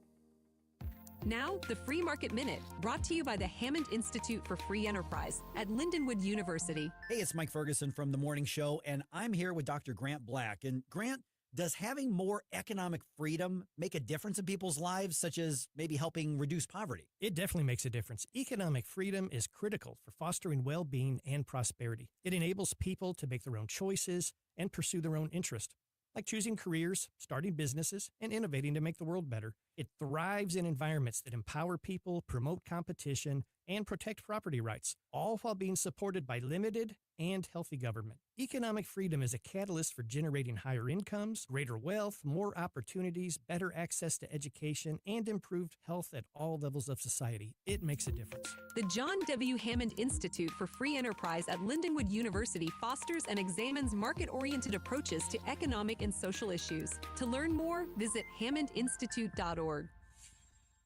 This hour of Mike Ferguson in the Morning is brought to you by Stifel. Request a portfolio review from your Stifel financial advisor at stifel.com. That's STIFEL.com.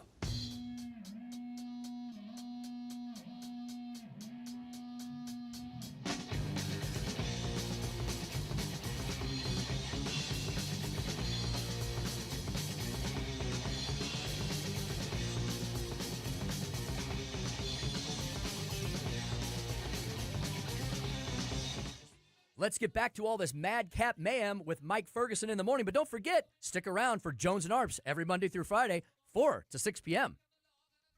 On the Rumble chat box, PMS knew exactly Nailed who it. I was referring to. Nailed it. Yep, it. nailed it there. All right, should voters lose the right to pick one of their elected positions in the city? That's a proposal. So I'm going to give you the basic details here because we're about to do another news dump. And then 7:05, I'm curious what you think about that because It's just a big old crap show right now, obviously. But should that result in a permanent change? There are pros to this and there are cons to this. Is that the poli-sci term? Yes, that's right. Technical term. That's my technical. Listen, I minored in poli-sci, so I'm kind of an expert. Well, I majored in it, so there you go. You got me beat. Nerds. Yes, that's true. All right, and the government shutdown, you probably didn't notice, is pretty much over. And the Billikens got a little bit of a light scare, but they ended up rolling through another opponent last night. Give you details on that. 6:51. Let's go ahead and do another news dump. The morning news dump. Are you joking? Is this a joke? Listen, folks. The morning news dump. All right, I wanted to know what you think about this. Let's go into more depth at 7:05 on this. I think I wrote it in at 75. Yeah. Could one elected position in the city become an appointed one? State Senator David Gregory is proposing a bill that would change how the St. Louis City Sheriff is picked. I mean, right now, obviously, voters elect the sheriff, and they done messed up, Ron. They did. Under Gregory's plan, the panel of judges who's in the circuit there, the district there, that they would actually appoint future sheriffs. Yeah. So I got I asked you earlier, you said mixed feelings on it. I think some thoughts. That's incredibly reasonable on that. So 7:05. Let me know what you think. You can start sending us social media comments now, or just give me a call at 7:05 at 314-912-1019. All right, to follow up that discussion we just had with Hans von Spakovsky, which, by the way, that's going to be up on our podcast here in a few hours. Democrats on Capitol Hill held a hearing on Tuesday on the use of force by Homeland Security agents. The Democrats held the hearing on this. DHS Assistant Secretary Tricia McLaughlin was on Hannity last night on Fox, and she was basically calling out the Democrats for doing this whole thing. It is those politicians who put the lives of our law enforcement further at risk, and they put the public safety further at risk because they embolden crazy lunatics to liken these people to the Gestapo. They truly believe that. Yeah, so this, I think that dovetails very well into, once again, encouraging people to share that conversation we just had with Hans. Yeah, absolutely. I feel like that's something that is a topic for conversation. It is something that should be discussed. You want to be examining your use of force policies. Definitely. But seriously, not just for your sound bites. Yeah. Which is unfortunately all congressional hearings tend to be anymore. Yeah, they're basically social media clip shows is what it is. And this has far more to do with the midterm elections than it does any serious discussion about policy. Yes, it does. Yep. All right. President Trump signing legislation to fund the government and end the partial federal shutdown. The president moved quickly to sign the bill soon after the House narrowly approved the roughly $1.2 trillion funding package. To immediately reopen the federal government and fund the vast majority of operations through the rest of the fiscal year. Lawmakers now have until next Friday to finalize one final bill, Homeland Security funding, the result of a deal the president made with Democrats. Greg Clugston, Washington. And in an exclusive interview, Joe and Jane American said, and I quote, "Huh? What shutdown? There was a shutdown? Say what now?" Yeah, I mean, even when the one in the fall that lasted for 42 or 43 days, I mean, most people didn't directly feel the effect of that. Now, except when it affected airline travel. Yes, and it was getting to the point where it really was starting to. Yeah. But everyday America was not feeling the pinch of that. So the 3.5 day one the little blip that we just had was not. Yeah, because I remember thinking, oh, that's going to happen when I'm out of town. And I'm like, oh, no, what happens if it affects airline travel and I can't get out of Puerto Rico and I have to come back to 20-something degree weather instead of being in, yeah. He seems really concerned. Am I going to have to go back to the beach? Darn those Republicans and Democrats. Hold your ground, Chuck Schumer. Well, the thing that was really weird about the last shutdown, too, is how many, it was a few weeks into it, but I was going around asking people. It didn't seem like really anybody had any idea that the government had been shut down at that point. No, because from a practical standpoint, it really doesn't impact your day-to-day life until it starts getting really drawn out, which thankfully we, haven't had that happen. All right. Will they or will they not show up to testify? Talking about the Clintons here.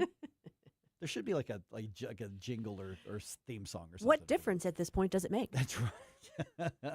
Well, all right. Former President Bill Clinton and former Secretary of State Hillary Clinton are expected. Well, they say they're going to appear before House lawmakers later this month to talk about their relationship with Jeffrey Epstein. Now, of course, they previously refused a subpoena, and members of the House Oversight Committee threatened to hold them in contempt, which probably would have passed. Oh, yeah. I think it would have passed. Committee Chairman, Congressman James Comer says he is glad that they have apparently changed their mind. Unlike President Trump, neither Clinton has ever answered any questions about Epstein. They've never done a sit-down interview. They've never talked about it. And that is from Fox's The Ingram Angle. So we'll see whether they actually show up or not. Oh, I think they will show up, but I think we're going to just get a lot of stonewalling. Oh, yeah, without a doubt. If nothing else, I would like it. What Bill's answer is for the painting of him in the dress that was on the wall that we have all seen. I want to see what he has to say about that one. We need to make sure one of the Congress members. It would is be a ready. shame if that showed up on our video stream at some point. It'd be a terrible thing. All right, this is one of those times are a changing things. Okay. The days of making your own juice from a frozen log of fruit are apparently on the way out. You made it sound so appetizing, Yes, though. I'm I'm going to just be really saying. sad. So Minute Maid is discontinuing their frozen juices after 80 years. Do you even know what I'm talking about, Jerome? No. Okay, I do. see 'Cause I do. that was the juice that we had when I was That's right. growing up. That's how we made it. The first cans of frozen concentrated juice were made for soldiers in World War II.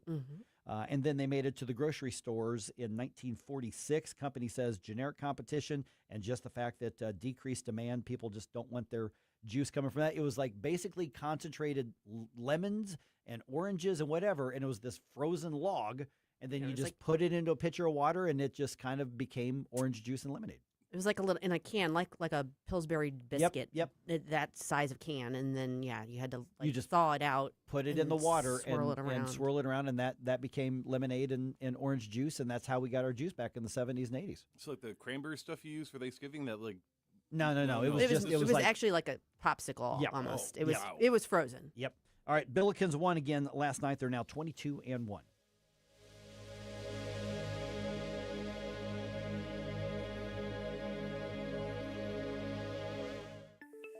The Herzog Tomorrow Foundation provides private school tuition scholarships through Missouri's new Most Scholars program to cover the cost of accessible, high-quality schooling.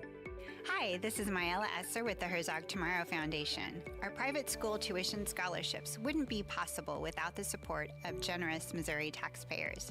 If you're a Missouri taxpayer interested in redirecting your tax dollars and sending them to Missouri students in need of a better education, please contact me at herzogmostscholars.org. Better education for students creates a better tomorrow for all. Learn how you can help provide a better education for Missouri students at herzogmostscholars.org. That's herzogmostscholars.org. Also, sign up for The Lion, an initiative of the Herzog Foundation that carries articles covering a wide range of issues facing American families and culture. herzogfoundation.com. That's herzogfoundation.com.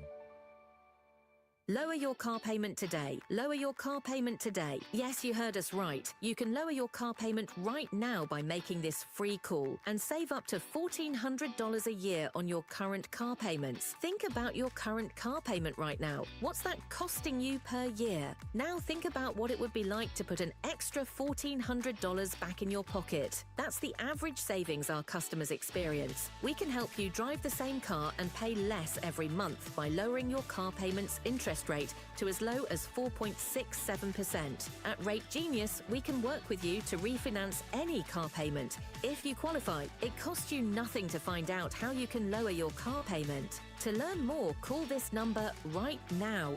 800-493-5670. 800-493-5670. 800-493-5670. That's 800-493-5670. KLGY HD3 Clayton, K270BW Bellefonte, KNBS Bowling Green. This is News Talk STL at 1019, 94.1, and always streaming at NewsTalkSTL.com. Breaking news this hour from Town Hall. I'm Rich Thomason. Demented, despicable, words chosen by Vice President Vance describing remarks by Congressman Jerry Nadler. Vance says a New York Democrat is openly calling for people to shoot federal law enforcement. Quoting Nadler, if you were attacked by a masked gunman, you might think you were being kidnapped. You'd be justified in shooting the person.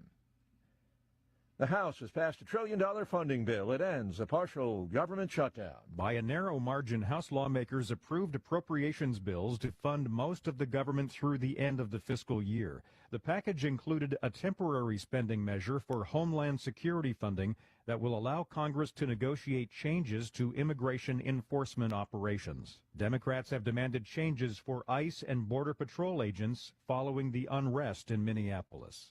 Greg Clugston, Washington. Republican Senator Mitch McConnell of Kentucky is in the hospital. The 83-year-old McConnell was hospitalized Monday night for evaluation after experiencing flu-like symptoms over the weekend, a spokesperson said, in an abundance of caution. Correspondent Bill Alexander. The search for Nancy Guthrie goes on. The 84-year-old mother of NBC correspondent Savannah Guthrie was kidnapped from her Arizona home last weekend. I'm not saying there's blood inside that house or outside that house. What I'm saying is our team processed a scene like you would think of any crime scene. We go in and we process it. We look for things like that, blood, DNA, any kind of physical evidence, fingerprints, anything. Pima County Sheriff Chris Nanos, investigators now reviewing a purported ransom note demanding big money. Watching Wall Street ahead of this morning's opening bell, Dow futures up 106 points, NASDAQ futures down 39 points. The S&P futures better by 13. More on these stories, townhall.com.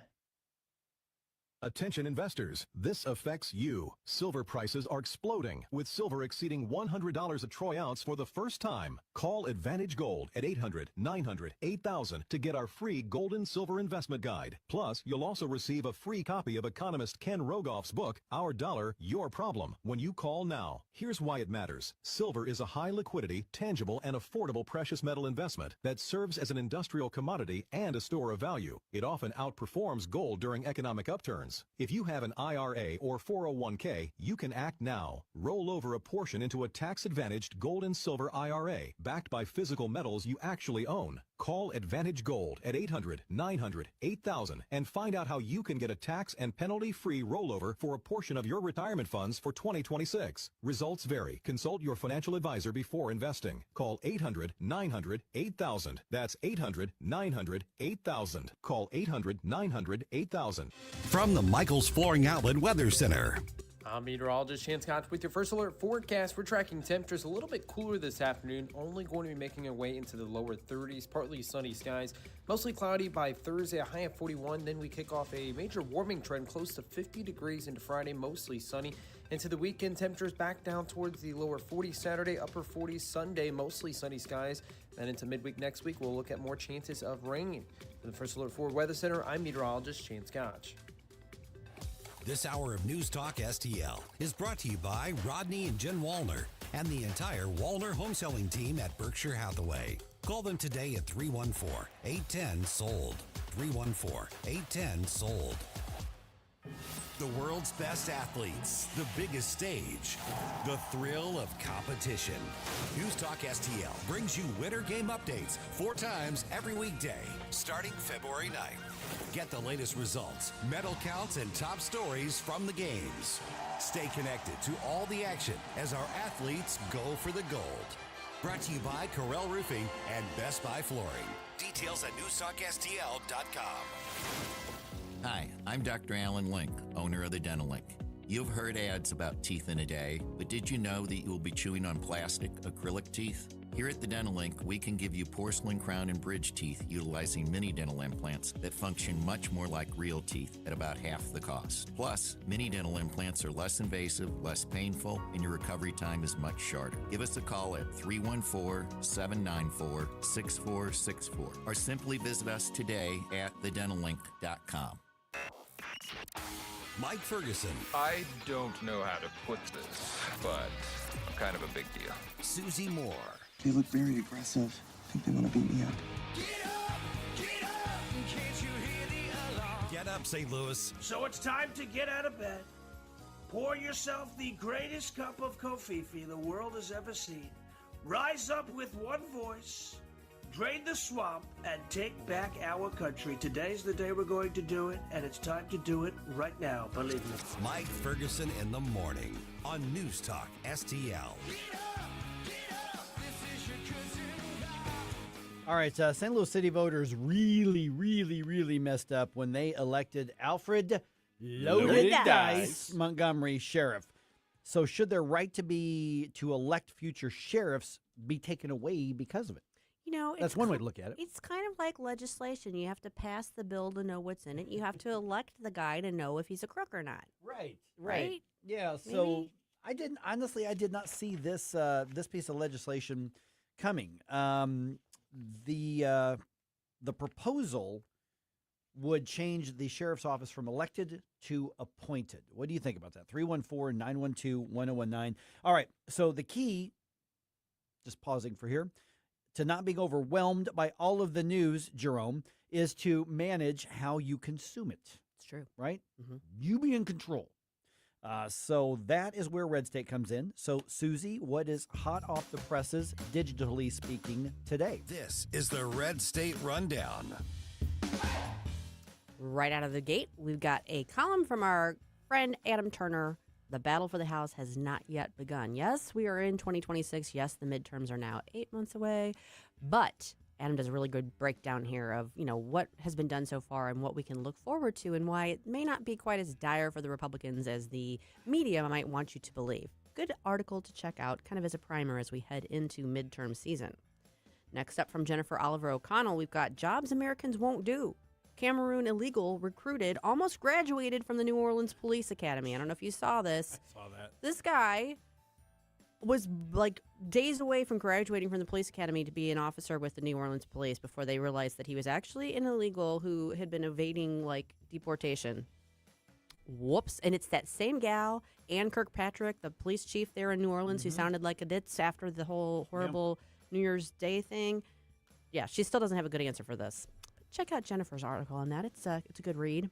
Last but not least, a follow-up to an article I referenced yesterday, once again from our managing editor, Jennifer Van Laar. Illegal Chinese biolab used as Airbnb made several deathly ill. The defendant owns multiple homes in Nevada and California. This thing just keeps getting weirder and weirder. Well, how was vacation? Whoa, it was fine. Why do you ask? Well, you have a third arm now. Exactly. Oh, man. All right. Proposed legislation in Missouri, like I said, would change the city sheriff's office to an appointed position instead of an elected one. And this is obviously in response to the complete and utter debacle that Alfred Montgomery has brought to the situation. But here's my question. I get the response. This has been an elected position since 1876. So basically, we're looking at 150 years. This has been an elected position. And Senator David Gregory, who's a friend, he's been on this show a bunch. I get what he's doing here. I really get it, because St. Louis City voters have shown time and time again they have a tendency to make bad decisions. Basically, when they make a good one, it's kind of a breath of fresh air. But the majority in the city just make really lousy decisions a lot. And so here's the mechanics of it, Susie, is that under David's bill, the sheriff selection would happen by appointment if basically elected by a majority of circuit and associate judges of the 22nd Judicial Circuit, which is obviously the one in the city. So essentially, you'd be elected by the judges and the judges only. A majority of them say, okay, let's make Susie Moore the sheriff. If you get a majority of them to vote, then that's who it would be. So essentially, they would be picking their own head of security. So I see the wisdom in this. Setting aside the fact that the voters of the city of St. Louis haven't necessarily picked well, I'm sorry, you can look in all kinds of elections in all kinds of situations and say voters don't always make the right choice, and people are going to have different views on which elections they're talking about. But I think it's a little dangerous when you're going into the we can choose better for them mentality. I think that's a problem. That's my concern too. Now, the sheriff for the city of St. Louis does work closely with the courts. That's one of the main things they do. They provide the bailiffs. They have prisoner transport, that sort of thing. So I understand serving like court notices, like papers. Correct. Like that, yeah, they're not policing. They're not running down the guy who's running the traffic light or that sort of thing. They are actually serving the court system in a lot of ways. So there's a wisdom to that. But just before people just say, "Oh, that sounds like a great solution," keep this in mind. How are the judges in the city of St. Louis chosen? Do you know? They are appointed as well, right? They are through the nonpartisan court plan. They are appointed. They go through a process. They go before a panel, judicial commission, and ultimately they are appointed by the governor. So if you're okay with that process, you just have to remember, like when we're talking about people being responsive to the electorate and to the people of whatever jurisdiction they're serving, they're going to have several layers removed under this circumstance, which could be a good thing, but it could be a bad thing. Yeah, I think that's fair. I mean, here's the other aspect of this, and again, I see what David's doing on this. And would the city be worse off if this change were made? Probably not. No, it would probably be better off. Honestly speaking, it probably would. It probably would. My heartburn over it, my concern over it, is you've got 150 years, and really up until Vernon Betts.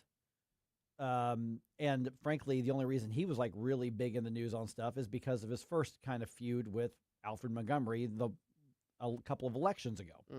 Other than that, nobody knew who the sheriff was because the job was so limited and so targeted. Yes. And that's why, this should never be an issue, but this really hurt the city.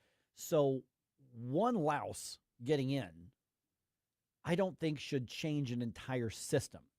But like you said, if David's bill becomes law, even if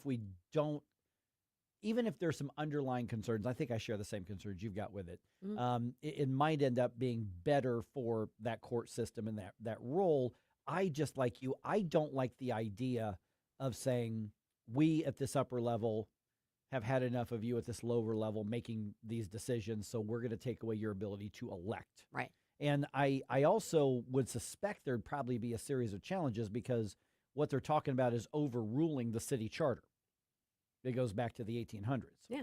And so then you'd have wait a minute, they are legitimately a charter city. They are allowed certain things under Missouri statutes that they can rule themselves and govern themselves. And this is the state saying, okay, but not on that. Right.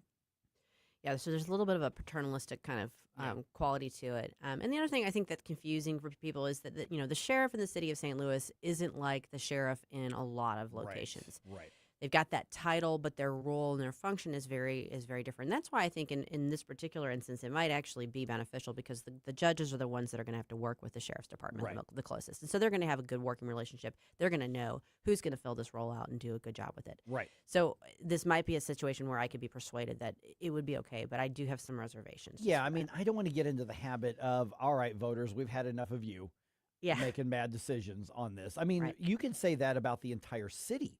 Right now. I mean, I was talking to somebody at the airport who was asking some things about St. Louis.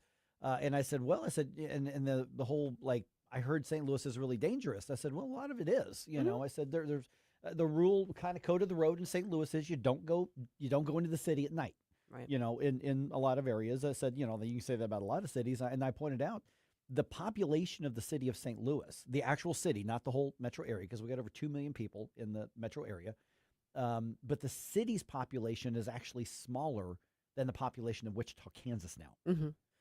That's how much it's atrophied. Right. And that is because voters have consistently picked people who have set the city on a terrible course. And this is what you've got now. You've gone from, I think at one point there were 800,000 people in the city, and now we're down to 280 or 290 some thousand. Yeah, I think it's even less than that. It may be. I mean, it's like, I want to say the population now is like 25% of what it was at its peak. Yeah. That's something. And that's talking about hollowed out. Yeah, and that is because voters have consistently picked really, really bad people to run the city over the past 2-3 generations. So, but the voters are the ones who have to live with the consequences of it, and they haven't learned their lesson yet. In many instances, not. Now, I have a glimmer of hope that the current mayor is she's certainly an improvement over her predecessor. Very much so, very much so. And I really haven't found much to take issue with. I'm not that I follow her every move, but in terms of her governance so far, I feel like she's been doing a pretty decent job. I think so.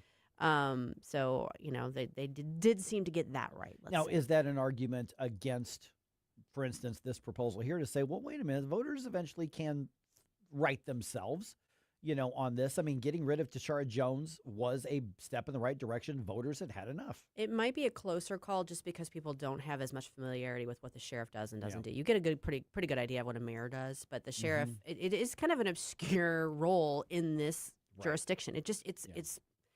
I think people hear and see sheriff and think law enforcement, and they think of it more in the terms of the traditional sense. In this particular setting, that's not quite what they do. Right. So it's a little confusing. So we're going to put one thumb up and one thumb down. Yeah, I'm in the middle. We can be persuaded. I'm not sold, but I'm not totally opposed to it. If this proposal goes somewhere, we'll have to get Senator Gregory back on and have him. Yeah, that would be a good discussion. Make his case on this.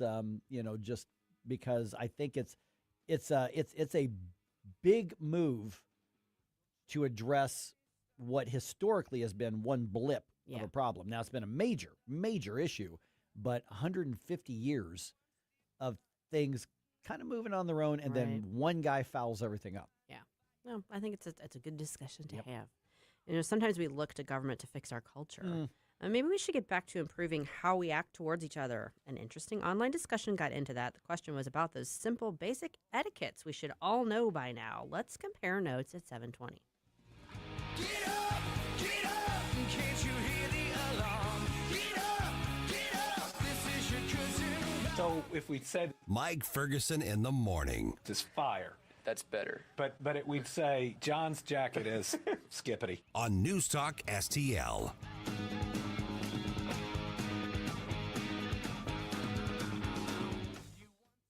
I know it's early, but do you know what your lunch plans are for today? Are you maybe craving a burger or wings or a meatball sandwich or chicken Caesar wrap? Hey, it's Susie Moore here, and if you are thinking about what you might want to do for lunch, I have the place for you. It's great fun and great food located in the heart of West County for over 20 years. Harpo's Chesterfield is the perfect neighborhood bar. It's close, it's convenient, it's got a great sports bar atmosphere. They have daily food and drink specials, plus great happy hour specials. Today's Wednesday, so their special is the 10-ounce strip steak served with your choice of two sides for $15, which is kind of hard to beat, but they might be able to beat it tomorrow. If you're not going to do it today and you're looking for someplace tomorrow, their special is meatloaf with a choice of two sides for $13. Check out all of those specials at harposstl.com. For upcoming events, you can check out their Facebook and Instagram page, Harpo's Chesterfield. Harpo's has a friendly, energetic staff, and they deliver fun food and drinks like no one else. So whether you're dining in or carrying out, make Harpo's Chesterfield your go-to. Visit harposstl.com or check out Harpo's Chesterfield on Facebook or Insta. Columbo and Company. Join us every day for conversations with a wide variety of guests as we keep you informed and up to speed on all the important news and headlines you need to know. Live and local, weekdays at 2 on News Talk STL. Hey everybody, Senator Eric Schmidt here, inviting you to the statewide Lincoln Day celebration, February 20th through the 22nd. It's going to be a great weekend with fellow patriots. We'll talk about how we're going to continue to save this country, deliver on President Trump's agenda, and also celebrate America 250. So join us there. It'll be a lot of fun. Learn more about the 2026 Lincoln Days and get tickets at Missouri.gop. That's Missouri.gop. Paid for by the Missouri Republican Party. Jennifer Finch, Treasurer. Tim Jones and Chris Arps in the afternoon. Jim Talent, former U.S. Senator, did Pete Hegseth commit a war crime, in your opinion? No. My only concern is that we're not getting enough drug boats. It's the first effective thing I can remember we've done to strike at these cartels, not only to take out particular shipments of drugs, but to deter others. And I'm not going to cry crocodile tears for any of them. Tim Jones and Chris Arps, weekdays at 4 on News Talk STL. With all of the celebrations, anniversaries, and holidays coming up over the next few months, where are you going to go to get that special something for the special people in your life? Newsteaders Fine Jewelers, of course. Newsteaders Fine Jewelers, found 24/7 at wowdiamonds.com. Tim Jones here to tell you all about Newsteaders Fine Jewelers. Richard Newsteader and his team serving our region since 1961 with awesome, honest jewelry solutions. They've got everything from diamonds to wedding engagement rings, hand-engraved items, pendants, earrings, and so much more. You can find them 24/7, wowdiamonds.com. That's Newsteaders Fine Jewelers, wowdiamonds.com. I think we should be able to have a civil conversation. The news and talk that matters to St. Louis. This conversation has completely made me crazy. This is complete insanity. News Talk STL.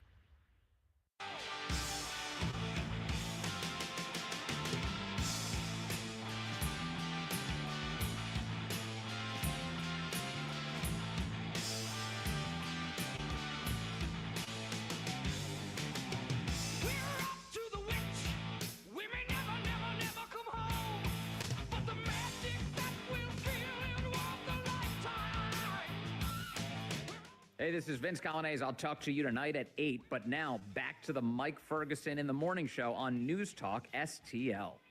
Okay, stay with me here for a second. Should we bring back etiquette instructions and classes? Did you ever do an etiquette class? Yeah, yeah. I did. Where was that? I actually did one, but it was in our youth group in the church when I was a kid. When I was in about 5th grade, it was arranged, set up through the school, but it wasn't officially a school thing. Somehow it was like maybe an outside person or group that worked with the school, because it wasn't through the Girl Scout troop either. I can't remember what the official setup was, but it was like 4 weeks of classes where we went like 1 day a week for an hour or two and learned basic young lady etiquette kind of stuff. Right. And it included, some fashion stuff, hair, makeup stuff, but it also was like, how to comport yourself like a lady. We went out to a restaurant at one point. I don't remember a whole lot else about it, though. Did you ever have that in any of your youth, Jerome? I had a Northern Illinois public education. You think we learned anything at all? I mean, especially regarding how to act and behave and carry ourselves respectfully? No. No, I do think that it would be a great idea to bring that back into, I think civics especially, understanding what your duties and responsibilities. Critical. Totally, yeah. Yes. And then alongside that is manners and being polite in public. Okay, so here's why I said hang with me for a second, because, it was one of these Reddit lists and discussions that boiled down to basically they came up with a list of 10 etiquette tips we should all know by now. And I thought, that's kind of a fun thing. And I'm like, you know what? We actually, and it goes back to the conversation we had with Hans a little bit ago, and we looked down at a breakdown of a polite, high-trust society. Yeah. And so much of that isn't about, as you said in the tease last time, it's not about government needs to fix this. Sometimes it's, what do we do with our part of the world, our little circle around us, and how that affects other people? And that's part of culture and society as well. We got to stop thinking that it's all government. Absolutely. Yeah. Elections are come around once or twice a year, depending. And that's when you're making your voice heard at the ballot box. But you're dealing with others every day of your life. Right. Okay, so here are some of the tips that the Reddit list came up with. And then be thinking, what are some other things that we should just know that this is how we should act? Because, by the way, that diffuses and prevents a lot of conflict, because we are in basically what's marketable right now: conflict, outrage. That's what's in vogue, and that's what people are capitalizing on, especially if you've got, monetized social media and things like that. So we have every incentive to be jerks to each other. So let me start with number 10. And these aren't political. If you're having a conversation, put your phone away. What? Mm-hmm. That's a really good reminder. Yeah, I tend to flip it over and to me that's almost that's just a nonverbal to the person with whom I'm speaking. I'm listening to you. To say, you're the priority. This conversation is the priority. Why are you starting right off the bat with the impossible? I know. Let's see here. I don't understand this one. Don't comment on someone's food choices unless they ask. I mean, I don't really get that. I think that could be true for a lot of things. I don't think it's about food choices. Okay. In other words, basically judging. Like, you're, shaming. Yeah. But that could be true of anything. Like, you don't necessarily a moment comment on the lips, a lifetime on the hips. Don't do that either. That's just not going to go over well. I actually saw something like that happen yesterday on my flight back. There was a woman sitting. I had the aisle seat, and on the other aisle seat, this woman who was very, very picky about the drink order that she was giving, and she was like, "Do you have whatever diet, whatever?" And she's like, "Oh," and of course this poor steward whatever guy, and he's just like, "Just tell me what you want so I can go." I got 300 people on this plane, Yeah. And then she's like, "Well, do you have this?" She goes, "I just want the diet. I want the sugar free." And he goes, "Well, this one's sugar free. This one." Okay. She goes, "Well, I'll just have cranberry juice." And the guy goes, "That's got a lot of sugar in it, right?" He actually said that to her. And I'm like, Good for him. And so, I mean, she was signaling she cared about the sugar right. content. And then she's like, "Just give me the complete sugar bomb with the juice." Yeah. All right. This, I think this, you've talked about this before. Don't abandon your shopping cart in the middle of an aisle. Oh, gosh. I would add, or the parking lot. Yes. Yeah.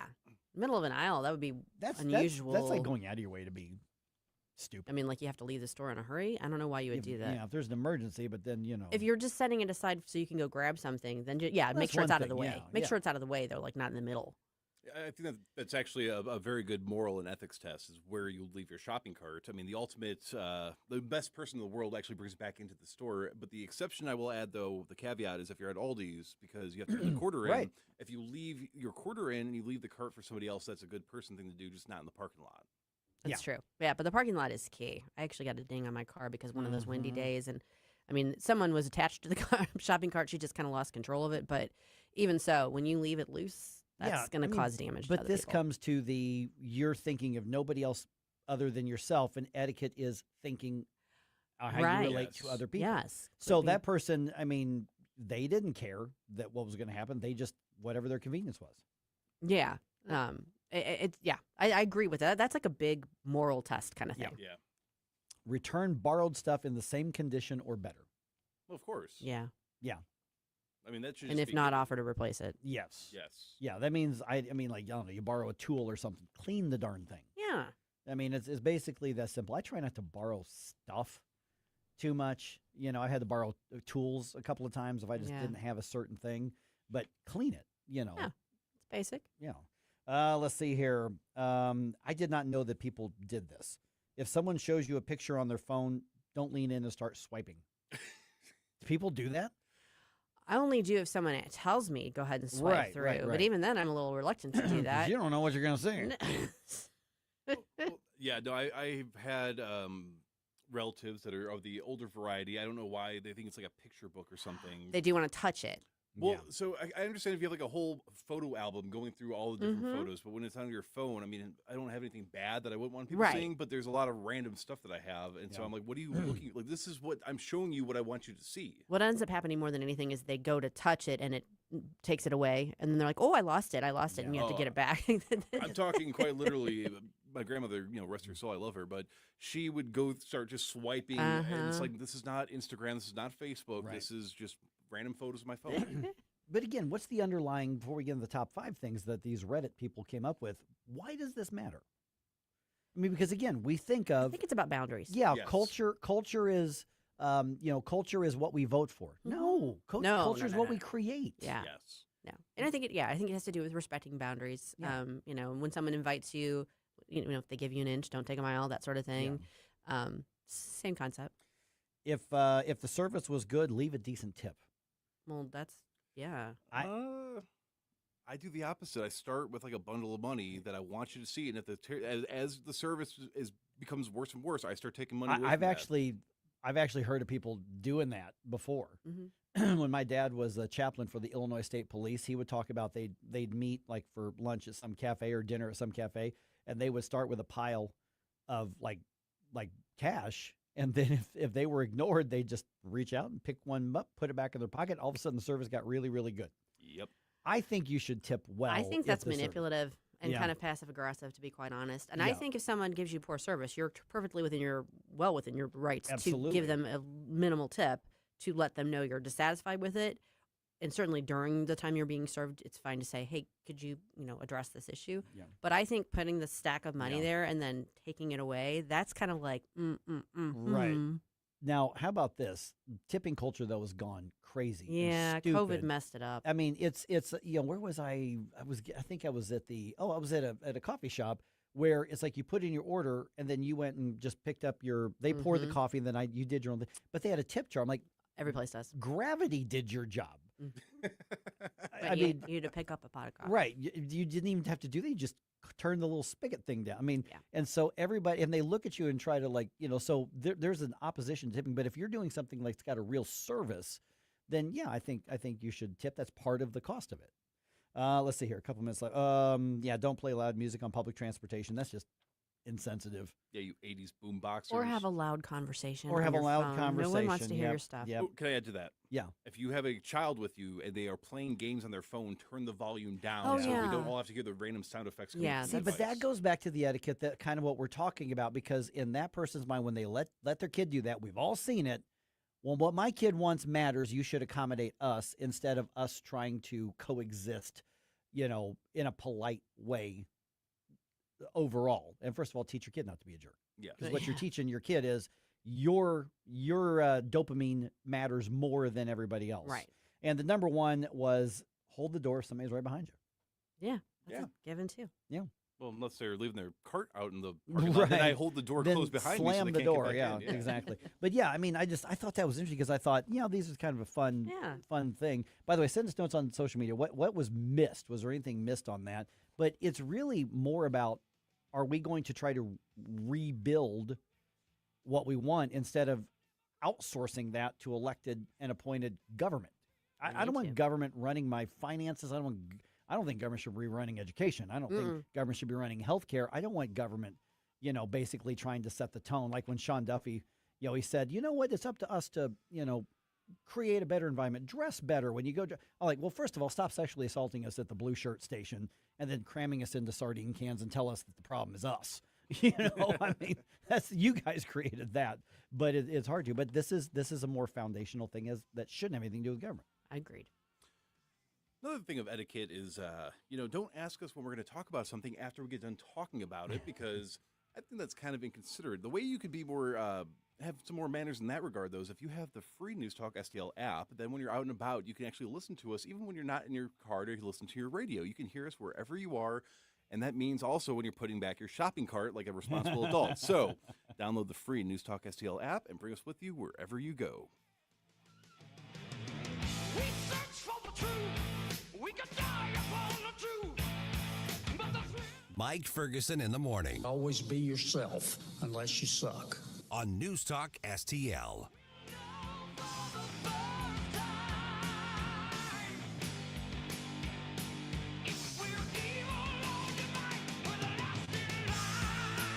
From the Michaels Flooring Outlet Weather Center. I'm meteorologist Chance Scott with your first alert forecast. We're tracking temperatures a little bit cooler this afternoon, only going to be making our way into the lower 30s, partly sunny skies, mostly cloudy by Thursday, a high of 41. Then we kick off a major warming trend close to 50 degrees into Friday, mostly sunny. Into the weekend, temperatures back down towards the lower 40s Saturday, upper 40s Sunday, mostly sunny skies. Then into midweek next week, we'll look at more chances of rain. For the First Alert Ford Weather Center, I'm meteorologist Chance Scotch. Your business moves fast. PRI Global keeps it moving smarter for almost 30 years, delivering top tech talent to help companies grow stronger, custom applications, simplifying your operations, securing your data, modernizing your business from the cloud up. And with Prismatic, you're going to get real-time insights, automated workflows, people, process, platform. PRI Global delivers all three. PRIGlobal.com. Larry Connor's Commentary, brought to you by Vincent's Jewelers, offering a wide selection of jewelry, including lab-grown diamonds, affordable earrings, bracelets, necklaces, and rings, up to 75% off their natural counterparts. Visit VincentsJewelers.com. This is Larry Connor's Commentary on News Talk STL. Hey, don't you just love it when someone who thinks they're so much better than you and they have the right to lecture you on what's right and what's wrong?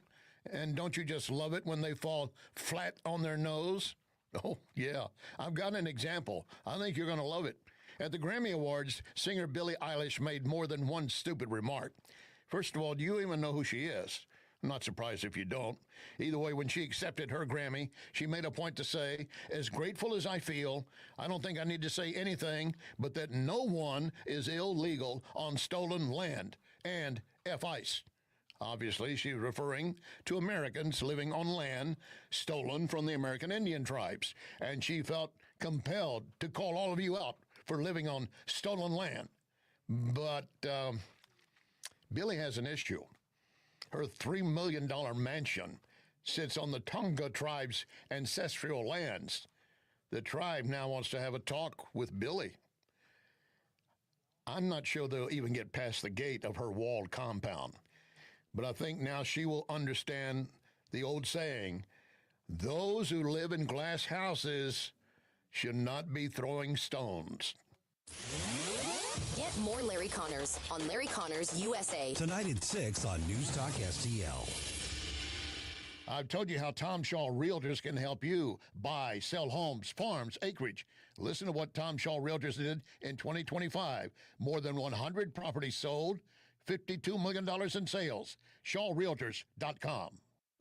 Looking for the perfect way to say I love you this Valentine's Day? Anthony's Produce has you covered. Get our amazing combo special. 1 dozen beautiful roses and 1 dozen delicious chocolate-covered strawberries for just $39.99. It's romance made easy. Available February 9th through the 15th only, so don't wait. Order online at anthonysproduce.com. Call 636-936-0496 or visit us at 701 Jungerman Road. Producer Joey V from the Tim Jones and Chris Arps show here, reminding you don't waste a buck on movies that suck. Tune in to Joey V's Movies, Fridays at 5:45 for reviews you can trust. Brought to you by Harry J. Steakhouse and Ami's Pizza. Why leave your company's story to chance? In today's digital world, video content isn't just an option. It's essential for your success. At Blue Ocean Media Group, we've spent decades crafting compelling visual stories for businesses just like yours. From concept to completion, our award-winning team transforms your vision into powerful video content that connects with your audience and drives results. Don't trust your brand to amateurs. Partner with Blue Ocean Media Group. Visit blueoceanmediagroup.com today, and let's bring your story to life. If you have a phone, you have a radio. Download the all-new NewsTalk STL app. Love the all-new NewsTalk STL app. On my way to work in the morning. Usually I'm in the car. I listen on the app in my car every morning going to work. Download the NewsTalk STL app and listen anytime, anywhere. The world is a vampire sent to drain secret destroyers. Hold you up to the flames. And what do I get for my pain? Betrayed desire. Mike Ferguson always on top of his game because he's got Jerome making sure the morning show goes perfect. Don't forget Larry Connors USA, 6 to 8. What'd that liner cost you? His check's still in the mail. And it's going to bounce. All right. All right, so here come the midterms. Mm-hmm. President Trump and Republicans are saying, look at what we've done. We should be rewarded with maintaining the majority. Yeah. Should we be bracing for some changes to come? I honestly, if you said, Mike, make a bet on who is in the majority in the House after the next elections, I'm not making a bet. Not yet. Mm-mm. I don't know what's going to happen. We're visiting with Joe Cunningham now from RedState. You heard of it, Susie? I've heard of You've it. heard of it. Joe, of course, I mean, you've got the redistricting battles. You've got, obviously, the affordability, economy issues. You've got the issues over all of the chaos that's happening when the leftist agitators are going after federal law enforcement. What is it that's going to be driving voters one way or the other to the polls? We look at 2026. That's why I say I'm not going to commit to thinking I know what's going to happen at all right now. So there's a new Gallup poll. It's the first time they've ever asked this question. They asked it to a global audience. What is most important to you right now nationally? And 107 countries said the economy. The economy came in number 2 for U.S. citizens. Number 1 was politics. People in America are most concerned about politics. For Democrats, they're worried about Trump and stopping Trump. For Republicans, they're worried about the rule of law. They're worried about things like stopping the Democrats and how insane Democrats and their protesters have gotten. So this is going to be, I think, this is going to be probably the closest we can really truly come to in a long time to saying this is a referendum fight. Who's going to get the bigger referendum? If you look at most of the polling right now, Democrats and Republicans are disliked fairly evenly across the board. So they're both starting from the bottom of the barrel. They have to get all of their own voters out right now before they even worry about independents. And independents may be too angry or depressed about everything and may just want to stay home in this one. Well, that would be an interesting, for an interesting electoral outcome, Joe, in addition to working with me at RedState and holding down the fort there at Capel and Lafayette. You've been moonlighting on us because you've got an article today in the Washington Post about, speaking of midterms, Senator Bill Cassidy and why he's got, at best, an uphill battle to retaining his seat. So Joe's been cheating on you. He's been cheating on us. Yeah, I know. You know,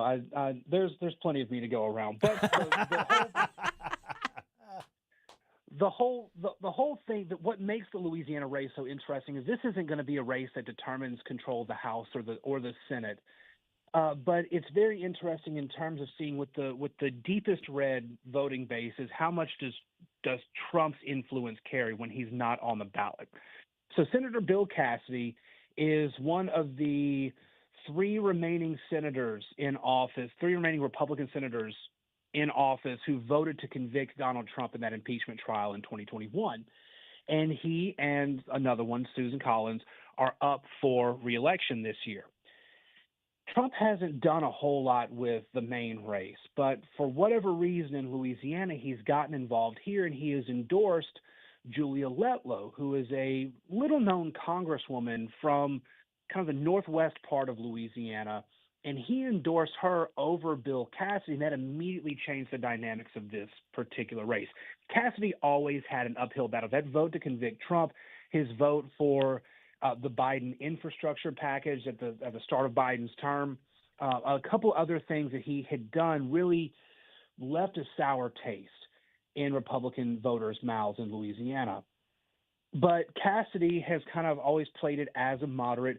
The problem is he can't really get a whole lot of moderate voters because he also had one key vote, a very high-profile vote, that has completely alienated him from the center and even center-left in Louisiana, and that's voting to bring the Robert Kennedy nomination to the floor of the Senate. Remember, he had all sorts of media coverage of him being the spotlight was on him about he's the guy who's going to decide Robert Kennedy's fate. RFK Jr.'s fate is in Bill Cassidy's hands. He votes to get him through the Health Committee, and then he goes to the floor. RFK becomes the Secretary of Health under Donald Trump. So from both his left and his right, Bill Cassidy's getting attacked by folks for his record in the Senate. And so that's become a major liability for him. His base has shrunken considerably. Now you've got Julia Letlow who's running. She can pick up a lot of the more moderate and slightly center-right female voters of Louisiana. You've got John Fleming, who will pick up he's the state treasurer. He's going to pick up a good conservative vote. But also a lot of folks who see Trump endorse Julia Letlow, they're going to side with her as well. So in most recent polling, other than his own internal polling, Bill Cassidy hasn't gotten above really the mid-20s in terms of support, and plenty of head-to-head matchup polls show him losing to either Fleming or Letlow. So Cassidy, at best, has an uphill battle, like you said, Susie. At worst, it's an impossible path. Producer Jerome chiming in real quick. Thank you for joining us this morning, Joe. So I'm what's called a zillennial. I'm a very young millennial / older on the Gen Z side of things. What I've noticed for my generation and the youth in general is that we are shifting further right, but the highest percentage of people are actually voting or registering as independents. How do you anticipate that this could affect the outcomes of both the primaries and maybe when it comes time for 2028's election? You start with millennials, my generation too, and you move younger. We've lived through what seems to be crisis. We've lived a series of crises through our lives. Sorry. And it's okay, Susie. I still love you. But we've lost this particular generation, millennials and younger. We've lost trust in institutions on both sides. And this is why you're finding more independent voters. And I think you're seeing the party numbers shrink as a result. Republicans and Democrats still registering voters, a lot of folks influenced by their beliefs, the people they like, and their family preferences. A lot of that goes into it. But more and more independent-minded millennials, zennials going down, they really don't trust either side because both sides have been the ones in power that have, in their eyes, wrecked everything. So the reason seeing so many younger voters stick to the independent side of things is because that they don't trust anybody else. I think there's a huge trust deficit among all institutions, right, left, and center. Overall, Joe, does that put more of a lift on the Republicans trying to hold majorities or on the Democrats trying to challenge for it? Because that momentum makes a difference. It's hard to say because both sides have stuck to cults of personality and the hyper online voices as to what dictates them. You know, Donald Trump was not the first hyper charismatic politician to win in the modern era. You go back to Barack Obama. Here's a guy kind of fresh to the scene, completely new to the scene, and he got a lot of folks really from. When you go to it, a lot of folks on the independent side for multiple reasons, not the least of which is, hey, we have the opportunity to vote for America's first black president.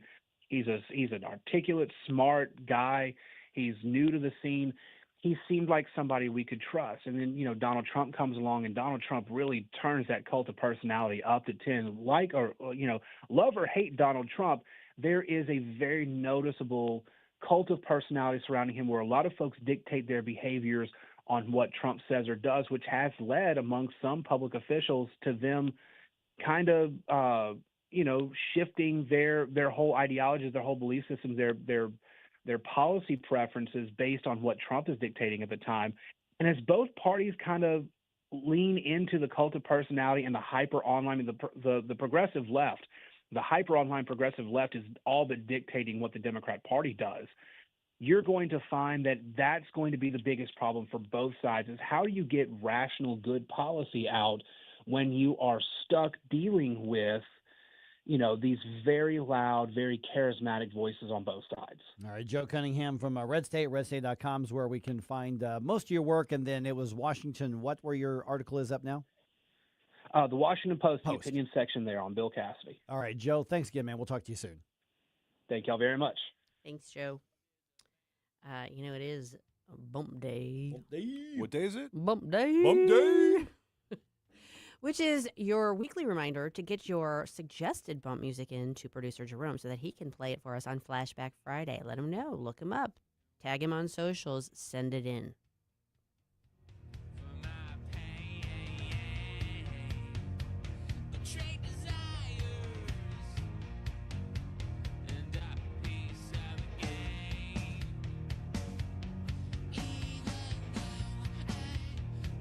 Mike Ferguson in the morning. We Democrats know so much. That is true.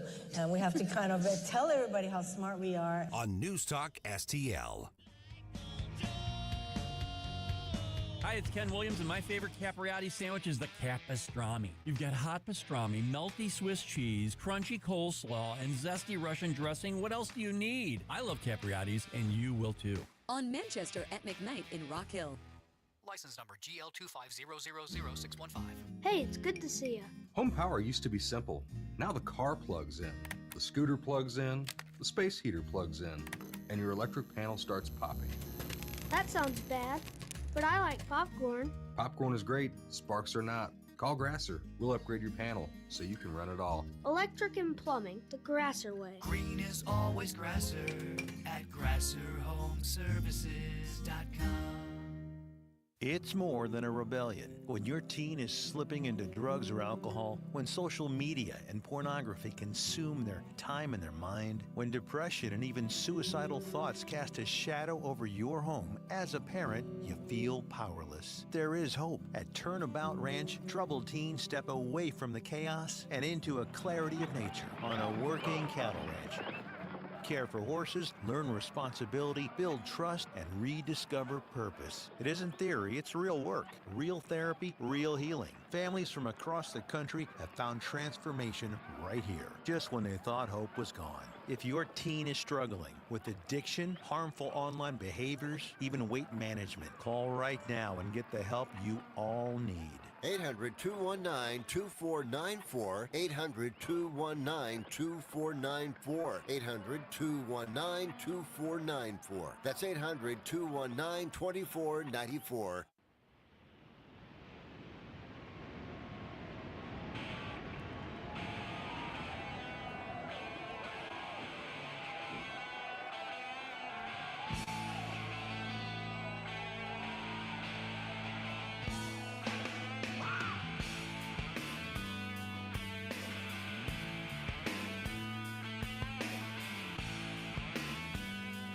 Hey folks, Jamie Allman here, waiting for you for the 3 Martini Lunch, the Common Sense Radio, the Allman Report on News Talk STL. Now back to Mike Ferguson in the morning. weird question. Yeah. Are golf carts just mini cars? Depends. Okay, because listen, living in St. Louis County, I don't deal with golf carts a lot, but I guess in St. Charles County, parts of St. Charles County, you get these things, people Newtown. use them a lot. Oh, Newtown has them for sure. But Newtown's kind of built for that, though. Exactly. And Planned community. Newtown is actually kind of cool. That's kind of It is, cool.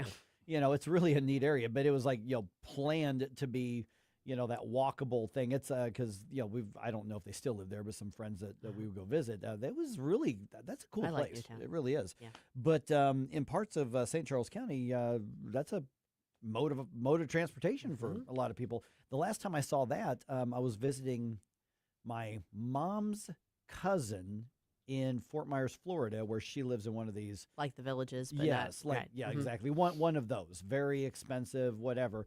And everybody had their car when they went out into town, but they had golf carts for within the community. I've heard them referred to as golf cart communities before. Yeah. And so there is a proposal, and it's our buddy, Representative Jim Murphy, is proposing new regulations on golf carts. Mm-hmm. Okay, so according to, if this were to go into law, and I don't know where this is all, but it would require golf carts in Missouri to have headlights, taillights, brake lights, a blinker, seatbelts.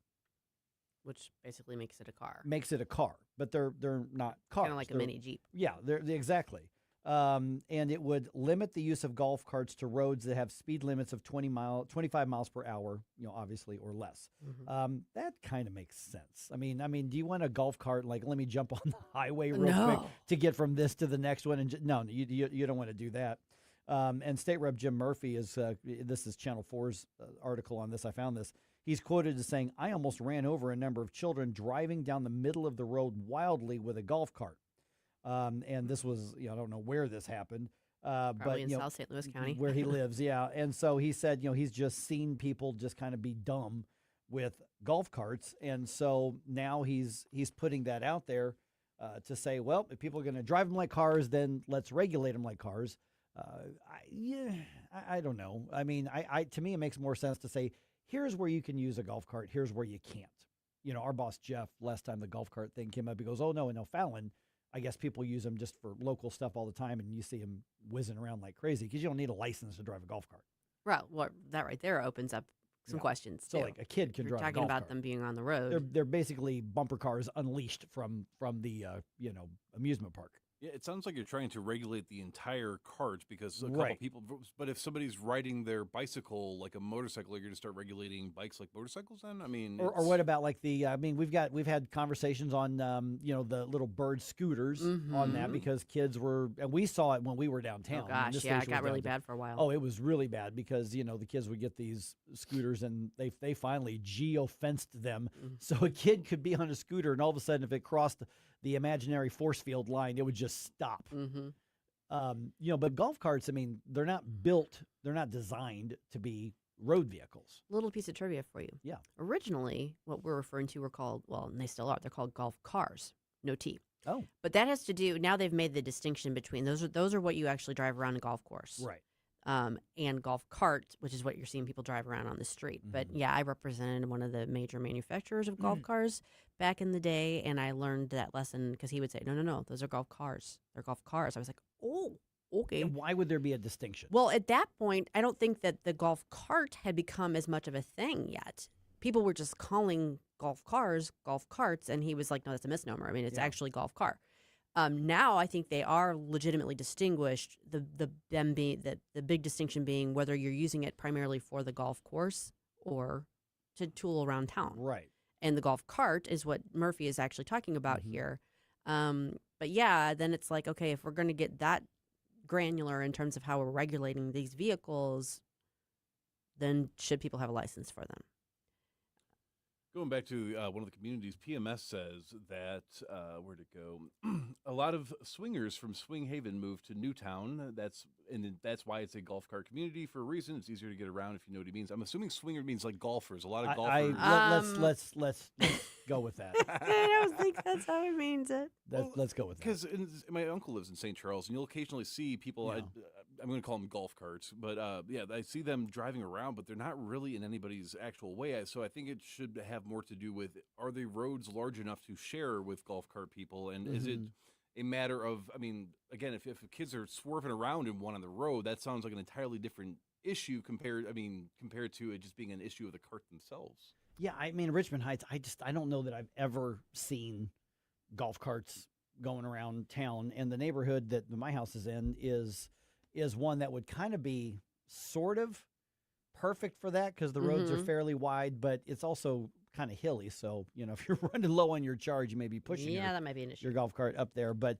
I've just actually never seen it, but I'm also thinking like, what if you are, older, you can't drive or you don't want to drive a full vehicle, but you need to, get around your area. If you could stay off the main roads, I think it might actually be better served by limiting the locations you can use them as opposed to getting them to over-regulate something that's not an actual gas-powered vehicle that weighs 5,000 pounds. We're talking something that probably weighs 8,000-9,000 pounds, 1,100 pounds, something like that. Yeah, in that range. They're not.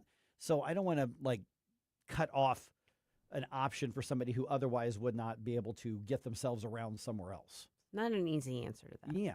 So I just thought it was interesting that, because your first reaction is golf carts. This is really what we're worried about. But there's enough people out there now that are dealing with it. It's a legit safety concern, and I get where Jim's going with this, and I don't fault him for that in any way. Yeah. I'm just thinking about the parade of horribles and what the unintended consequences, I guess, could be of legislating this, because that's how my mind works. Mm-hmm. Yeah, I mean, so it's now I want a golf cart. Yeah, I see. That's the thing. If I lived in one of those areas where golf carts were easy, I'd totally do that. Then. Now I want to live in a planned community in Florida. And then, but first I'm going to go get a burger from Harpo's. See, I hear the parties are off the chain. Yeah, what we have heard on some. Speaking of Swing Haven, anyway. Oh no! Your phone's listening. Just wait for your next set of reels and stuff that's going to pop up.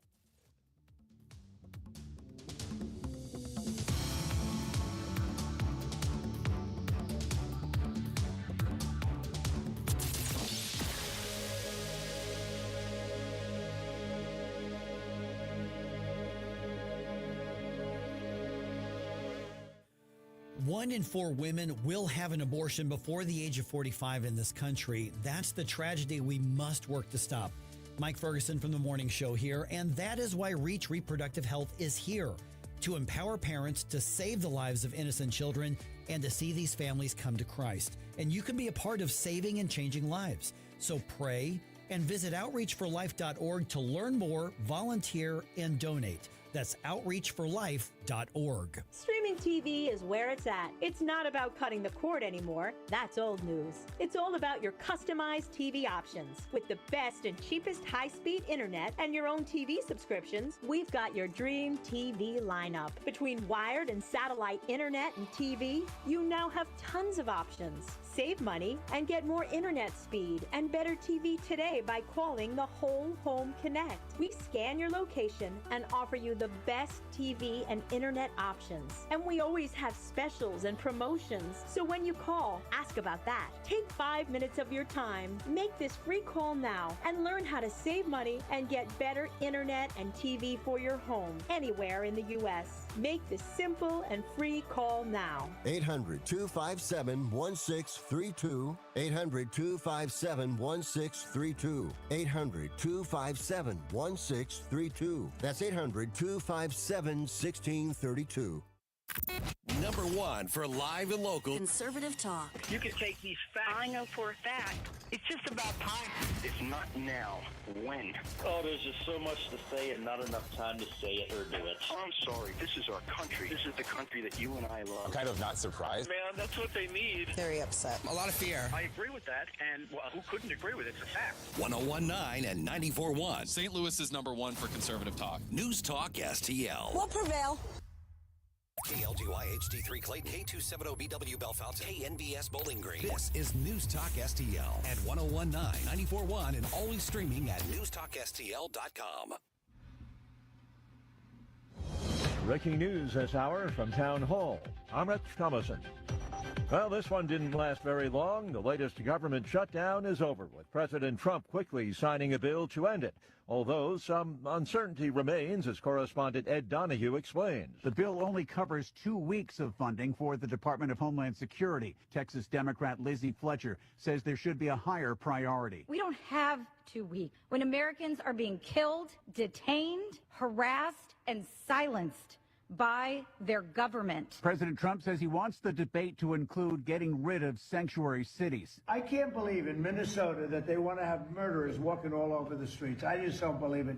Democrats want a code of conduct for federal agents, no masks, and a requirement officers show identification. Ed Donahue, Washington. And House Speaker Mike Johnson says a lot is being done to address Democrat concerns and complaints about immigration enforcement. Of the demands that were made, the requests that were made, many of those are already being implemented. You notice that that they're going to have the body cameras. We put $20 million additional dollars in this legislation that they're holding up right now to pay for more body cameras. Russian and Ukrainian envoys meeting for U.S. brokered talks in Abu Dhabi. Meanwhile, Russia's unrelenting strikes on Ukraine killed another 2 people overnight. Video shared by the Regional Military Administration shows burned out cars and damaged buildings as firefighters battled intense flames. Lena's shop was damaged in the strike. She says it was all very scary. The sound, the rumbling. She says there was hardly any time to react. Correspondent Lawrence Brooks. Iranian media reporting that talks between Iran and the United States will be held in Oman on Friday. On Wall Street, ahead of this morning's opening bell, the Dow futures up 87 points, NASDAQ futures down 106 points. More on these stories, townhall.com. This President's Day, Pure Talk is honoring Jackson and Lincoln by offering unlimited talk, text, and plenty of data for just $25 a month. Meanwhile, Big Wireless is honoring Benjamin Franklin by charging families hundreds of dollars for the same 5G service. What's up with that? Ben Franklin wasn't even a president. When you switch to Pure Talk, you'll be in business with an American wireless company that supports our vets in a big way and keeps all their customer service in this country. That's important. And you'll be on the same towers the big carriers use, so you'll get the same 5G service without the inflated price. So hang on to your Benjamins and switch to Pure Talk for a Jackson and a Lincoln. No contract, no hidden fees. Dial pound 250, say Mike Rowe, and you'll get 50% off your first month when you switch. That's pound 250, Mike Rowe, for an American wireless company that is truly unprecedented. From the Michaels Flooring Outlet Weather Center. I'm meteorologist Chance Koch with your first alert forecast. We're tracking temperatures a little bit cooler this afternoon, only going to be making our way into the lower 30s, partly sunny skies, mostly cloudy by Thursday, a high of 41. Then we kick off a major warming trend close to 50 degrees into Friday, mostly sunny. Into the weekend, temperatures back down towards the lower 40s Saturday, upper 40s Sunday, mostly sunny skies. Then into midweek next week, we'll look at more chances of rain. For the First Alert Forward Weather Center, I'm meteorologist Chance Koch. This hour of News Talk STL is brought to you by Stifel, serving investors for over 130 years. Contact your Stifel financial advisor at stifel.com. That's STIFEL.com. Hey, it's Susie Moore. If new flooring makes you think hassle, think again, because Michaels Flooring is changing the game. For over 30 years, Michaels has been locally owned and trusted for quality, variety, and amazing service. Whether it's carpet, hardwood, laminate, luxury vinyl, or ceramic tile, their expert team makes installing new floors exciting, not stressful. That's why customers keep coming back. Visit Michaels Flooring at St. Peter's, Starting Prairie, Creve Coeur, or online at igotfloored.com. That's igotfloored.com. Country Mart's massive meat sale this Thursday and Friday, February 5th and 6th. A sale so big we could only call it a massive meat sale. Premium sliced bacon, $3.49 a pound. Boneless ribeyes, $8.99 a pound. Baby back pork ribs, $2.99 a pound. Boneless pork loins, $1.89 a pound. Boneless beef tenderloins, $12.99 a pound. Visit our Facebook page to see everything. St. Clair Country Mart on Plaza Drive in St. Clair. Hurry while supplies last. Sorry, no rain checks. Mike Ferguson. Are you being intentionally dense? Susie Moore. Have you ever been mistaken for a man? No. Have you? Get up! Can't you hear the alarm? Get Get up, St. Louis. We're a different kind of clown show. Mike Ferguson in the morning on News Talk STL. All right, interesting comments coming in. Should voters lose the right to pick one of the leaders in St. Louis, in the city? Ooh, that's not going to be a hard sell. Mm-hmm. All right, and the government shutdown, you probably didn't notice, is pretty much over. Already? Yeah. It was like, wait a minute, what? Also, Billikens, man, they are just continuing their momentum on the basketball court. 8:05, let's do one more news dump. The morning news dump. Are you joking? Is this a joke? Listen, folks, the morning news dump. All right, could one elected position in the city become an appointed one? Yeah. State Senator David Gregory is proposing a bill that would change how the St. Louis City Sheriff is selected. Right now, as you know, voters elect the sheriff. That's been the case for 150 years in St. Louis. Under Gregory's plan, though, a panel of judges would appoint future sheriffs, and this is all because of the absolute rubble that Alfred Montgomery has left the situation in. See, I'm personally conflicted because on the one hand, I didn't even know what a sheriff was really responsible for until Montgomery came forward and realized that's what you don't do. So I'm not entirely trusting of the general community after that. But at the same time, I also don't have that faith in the courts with what we see going on with a lot of these activist type people. Right. So it's a rock and a hard place almost. Yeah, it's gonna be interesting. Next time we talk to David, we'll have him. We'll ask him about that because we have David Gregory on from time to time. All right, Democrats on Capitol Hill held a hearing on Tuesday about the use of force by Homeland Security agents. I'm sure it was completely objective, and they were just trying to find facts. And you said that with a straight face. That's impressive. All right, DHS Assistant Secretary Tricia McLaughlin. Obviously criticizing the Democrats over all of this. She was on Fox's Hannity last night. It is those politicians who put the lives of our law enforcement further at risk, and they put the public safety further at risk because they embolden crazy lunatics to liken these people to the Gestapo. They truly believe that. Yeah, nothing's going to come out of the Democrats' hearing. It was basically all for show. Yeah. All right, FBI Director Kash Patel was on special report on Fox with Brett Baer talking about the shooting of Alex Preddy and the Trump administration's messaging on the Second Amendment. And all right, just brace yourself for the first part of his answer there. President Trump's administration is the most pro-Second Amendment administration in history. All we are saying is, one, it's a question of law. Did you incite violence or commit another crime while in possession of a firearm? And if that's the case, then we're going to investigate you. But the other question is a prudential one. Should you be bringing firearms? That's not a decision for the FBI to places where people are protesting. That's a prudential decision. I tell you, the Trump administration is feeling a lot of heat right now over the Second Amendment because it's not been a priority. And Second Amendment groups, as we talked about yesterday, of course, after Jeanine Pirro's stupid statements on Fox as well, they're feeling some heat. And it's not just people are mad on the internet. They're looking at the midterms going, one of, if not the most reliable supporters of Republican candidates are basically saying, we're going to sit this out because you have not prioritized Second Amendment rights. This reminds me a lot of if you've ever seen somebody that's about to fall down the stairs, they try to catch themselves, but then they just keep slipping a little bit slower and slower. That's what this reminds me of. No, this is not the most pro-2A administration in history, recent history, within my lifetime. Probably, for sure. Well, they're the maybe one of the lesser bad ones, but this has not been a good administration for the Second Amendment. No, I mean between not as bad as Biden, sure. Well, yeah, but sure. really, you would have to go out of your way to be that bad again at this point. All right, President Trump signing legislation to fund the government and end the partial federal shutdown that you probably didn't even notice. The president moved quickly to sign the bill soon after the House narrowly approved the roughly $1.2 trillion funding package. To immediately reopen the federal government and fund the vast majority of operations through the rest of the fiscal year. Lawmakers now have until next Friday to finalize one final bill, Homeland Security funding, the result of a deal the president made with Democrats. Greg Clugston, Washington. And that one's going to be a knockdown dragout. Democrats, absolutely. This is their defund the police. This is the next version of that. I did not immediately put two and two together like that, but now that you point that out, I do see a lot of the parallels between them. Yep. All right. Will they show up? The Clintons have agreed to testify. I actually have a theory. The reason why they did not show up the first time is because they tried to email Hillary to get a hold of them. And we all know she's not very good with emails. No, that's got to be what it is. James Comer should not have sent it to that email address. And yeah, you're onto something there.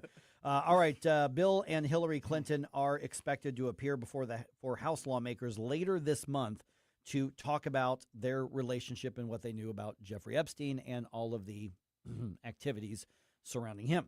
Now, this comes after they first refused a subpoena, and members of the House Oversight Committee threatened to vote to hold them in contempt, which probably would have passed in overwhelmingly bipartisan fashion on this.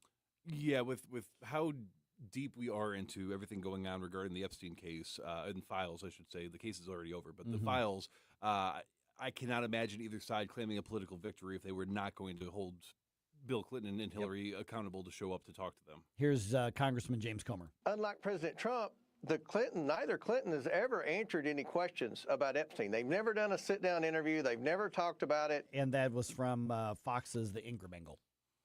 I hope somebody at least has the gall to ask about that painting. The painting of him with the red shoes, the dress, sitting in the chair. I put it on the stream earlier. I wish I had not. That's a shame that was up on our video stream. I know, it's such a shame. It would be a shame if it appeared again. That would be tragic. So whatever you do, don't go to the video stream, because in case that happens, don't go watch us on Facebook or X or Rumble in particular, or YouTube, because you're at risk of that painting being shown again. So just be careful on that, because I really hope that doesn't happen, but we'll see what happens.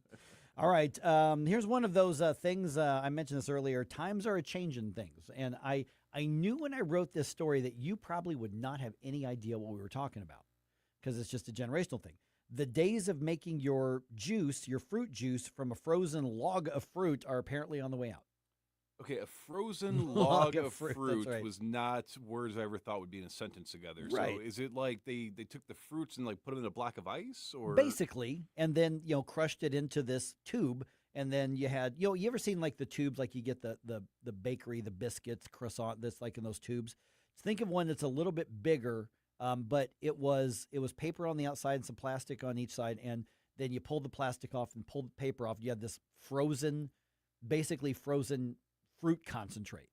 So kind of like a big popsicle almost. Essentially, yeah. Okay. And then you had the big Tupperware pitcher, and then you just dumped it into the pitcher, and then it would start to thaw, and you stirred it, and poof, you had lemonade, or you had orange juice, or whatever, grape juice, or whatever you wanted. Okay, I'm really glad that we figured out how to avoid that and just put the juice directly in the bottles. See, the thing is that what you risked when you went to the grocery store, especially during the summer, is if you needed to get the juice, and this is how we made our juice back when I was a kid in the 70s and the 80s. If it was too hot, that could start to melt in the car and in the grocery bag, so you had to get home really fast to keep it from melting. Versus this version, it's already turned into juice by the time you got home, but it's still cool. It's just, yeah. All right. Minute Maid is discontinuing their frozen juices after 80 years. Now, here's what's interesting. The first cans of the frozen concentrated juice were made for soldiers in World War II. Oh. And then they ended up in the grocery stores in 1946, so during the war. The company says generic competition and the fact that there's just not as much demand for frozen fruit logs is the overall reason for the change. Yeah, I've heard of fruit cakes, but not fruit logs. But you've convinced me. I think I'm going to go try to hunt one of those down. And you can. I'm sure that the grocery stores still have some of them, but eventually they're probably good. Just look at the frozen section, by the frozen fruit and whatever. I'm sure it's there, and you should get one and try it. Just get a big pitcher, pour a little water, and just jump in and drop it in, and then stir and stir and stir, and eventually you actually have juice. Oh, yep. Okay, the Billikens were behind by 5 points at halftime, but they ended up dominating the second half of Tuesday's game against Davidson. Final score in North Carolina was SLU 91, Davidson 82. So you know what? The Wildcats put up a fight. Congratulations to them. The 19th ranked Billikens are now 22-1. They are playing at home again this coming Saturday, hosting LaSalle. They are dominating. Holy cow. Yeah. I don't know that anybody saw them being a top 20 team, but they're not showing any signs of slowing down. Blues are still on the road. They're in Dallas to play the Stars tonight. 8:30 puck drop there. Blues are 20, 27-9 on the season. This one's got national coverage. It's going to be on TNT. Making cold mind to fight your war. Stop it right now. I have had enough of this. Turn my eyes to your indifference. Stop it right now before you blow us all away. Mike Ferguson in the morning. He picked the wrong schoolyard to come into, I have to tell you this. On News Talk STL.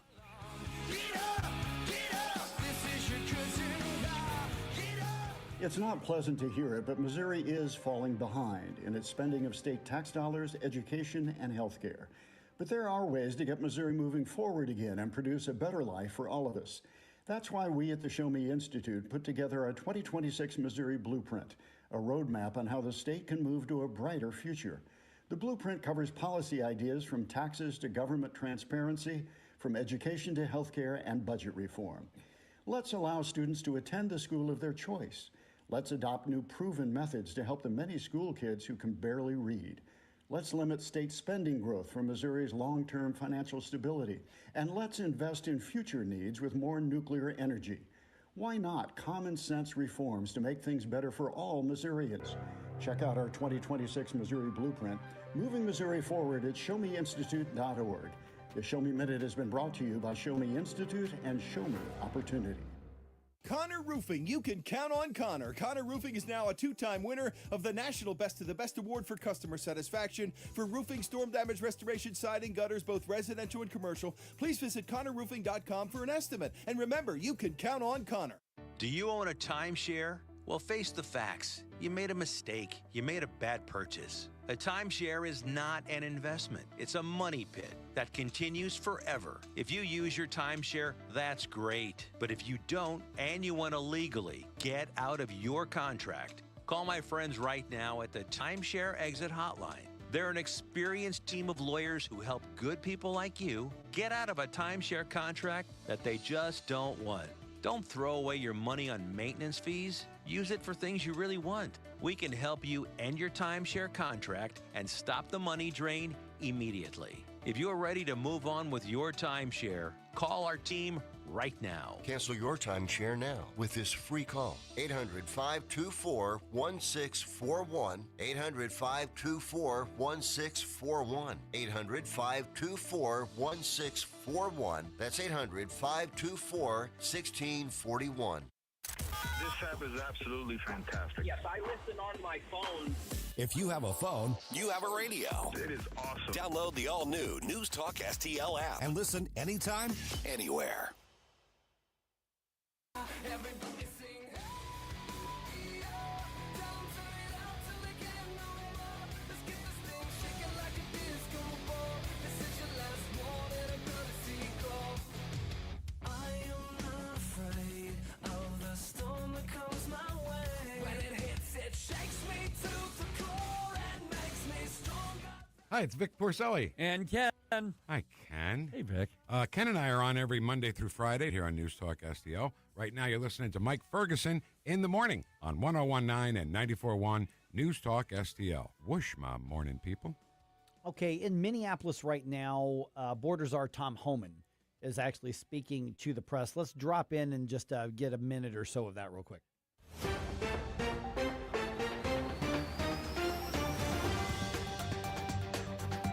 28 gang members. Correct me. 139 assault convictions, 87 sex offenses, 28 gang members have been arrested, just to name a few. We're taking a lot of bad people off the street. Everybody should be grateful to that. Who in their right mind would want these dangerous criminals walking around their communities? Everyone has a constitutional right to peacefully protest. President Trump and I, we completely support that. At the same time, professional law enforcement officers should and need to be able to perform their sworn duties without being harassed, impeded, or assaulted. I want anyone to report instances of alleged misconduct or wrongdoing. There's a way to report that. The Trump administration is taking violations of 18 U.S.C. 111, which is assaulting, impeding, interfering. We're taking that seriously. If you violate the law, you will be federally prosecuted. In the past month, 158 people have been arrested for violation of 111. 85 cases have been already accepted for prosecutions. The rest remain pending. We've had 9 indictments of those who raided the church, and additional cases are being worked. Additionally, I've been saying this for almost a year now. hateful, extreme rhetoric against ICE personnel is completely unacceptable. Please stop. I said back in March of this year, if the hateful rhetoric didn't stop, I was afraid there would be bloodshed. And there has been. President Trump and I, Secretary Noem, none of us want to see any bloodshed. It is no doubt encouraging and inciting certain people to violate the law, wanting to harm and actually harm law enforcement, their families, is unacceptable. I want to say I appreciate the discussions had with the governor, Mayor Fry, and the Attorney General. We've had frank, honest discussions. We don't agree on everything, but we do agree on the need for public safety. And we do agree that ICE has a role to enforce the immigration laws of this country. I would implore the governor and the AG and the mayor and other political officials to urge in the most strong and urgent way to ask for calm in the community and to end the resistance, the impediment, the interference, again, protest.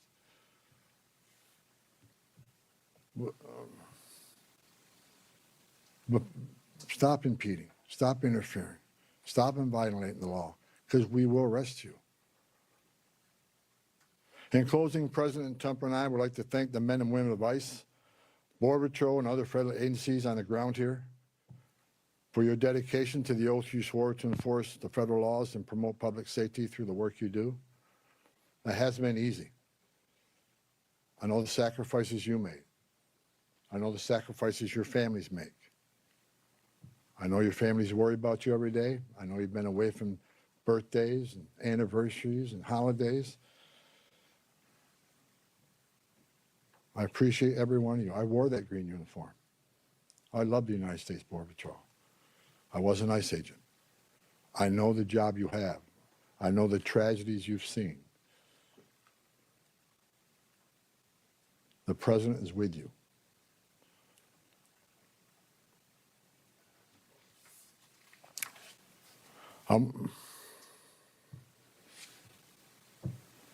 Again, I want to thank Governor Walz, Attorney General, and Mayor for the candid, insightful, productive discussions we had. Again, I'm not saying we agree on everything, but I think we all already accomplished great things in Minnesota. I am optimistic we will achieve even more in the coming days to make this city safer. I would also like to thank the numerous local law enforcement officials I was able to meet with the last 9 days since I arrived here. I appreciate hearing from local law enforcement, their perspective on what's happening. I appreciate the desire to enhance communications between their agencies and our agencies, and that communication has been vastly improved.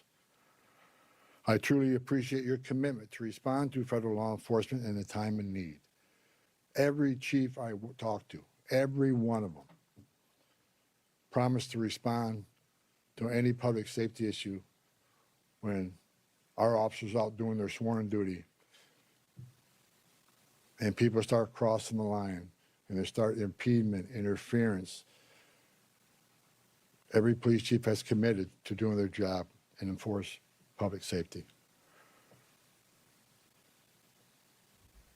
We talked to a lot of sheriffs throughout the nation. We have unprecedented cooperation. I've yet to talk to a sheriff that said no. There's still more sheriffs we are in discussions with and talking to, but I have not heard no. I think they want to do the right things for the communities too.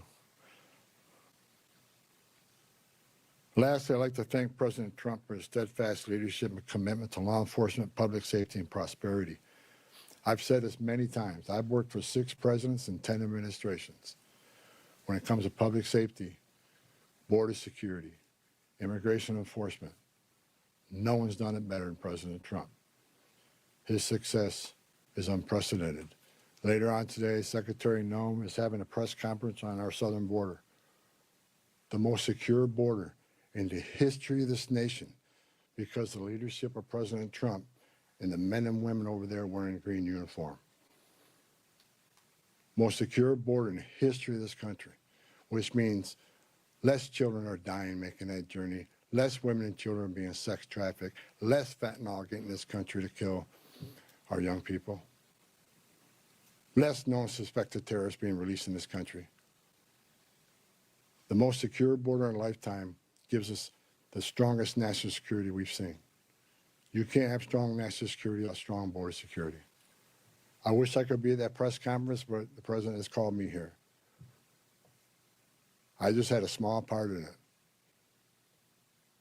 The reason we have the most secure border is because of President Trump's leadership and the men and women wearing the green uniform, which I once wore. I just reported, I was down there with Commissioner Scott, CBP Commissioner Scott, 2 weeks ago. We went through that border in boat, forward drive. All right, that is Tom Homan. Borders are. News on 101.9 and 94.1 News Talk STL. That is Tom Homan. Borders are speaking in Minneapolis. On there, it seems that there's a certain gravitas that Tom Homan has, that he's getting things done that aren't getting done when it's a battle of sound bites and social media. Yeah, so he was getting more done, I think, than anybody else has right now. Yeah, you can tell from his demeanor that he means business and that he does legitimately care. And I mean, again, President Obama gave him a presidential award for his work with immigration under his administration. I can tell why now. This is he's clearly sick of people, on both protesters and ICE agents, being endangered by reckless policies and lack of law enforcement. Yeah, and he's well aware that somebody from the Trump administration like him saying stop, telling protesters stop impeding, stop the rhetoric. That's not going to happen. He's public enemy number 2. Yeah, basically, maybe 3 if they hate Kristi Noem more than him.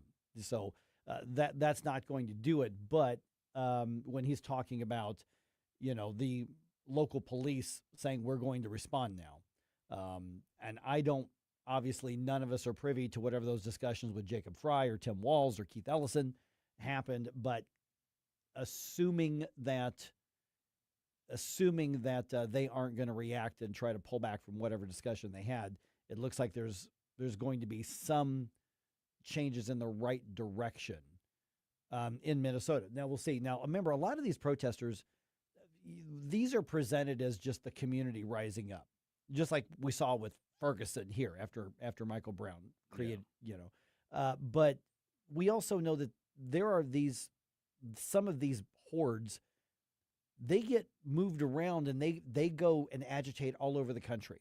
Yeah. There were people here in St. Louis that ended up in Baltimore in the violence there, that ended up in Wisconsin, and there are agitators. They are paid by somebody to go do this. And I suspect that a lot of them are what's happening in Minneapolis right now.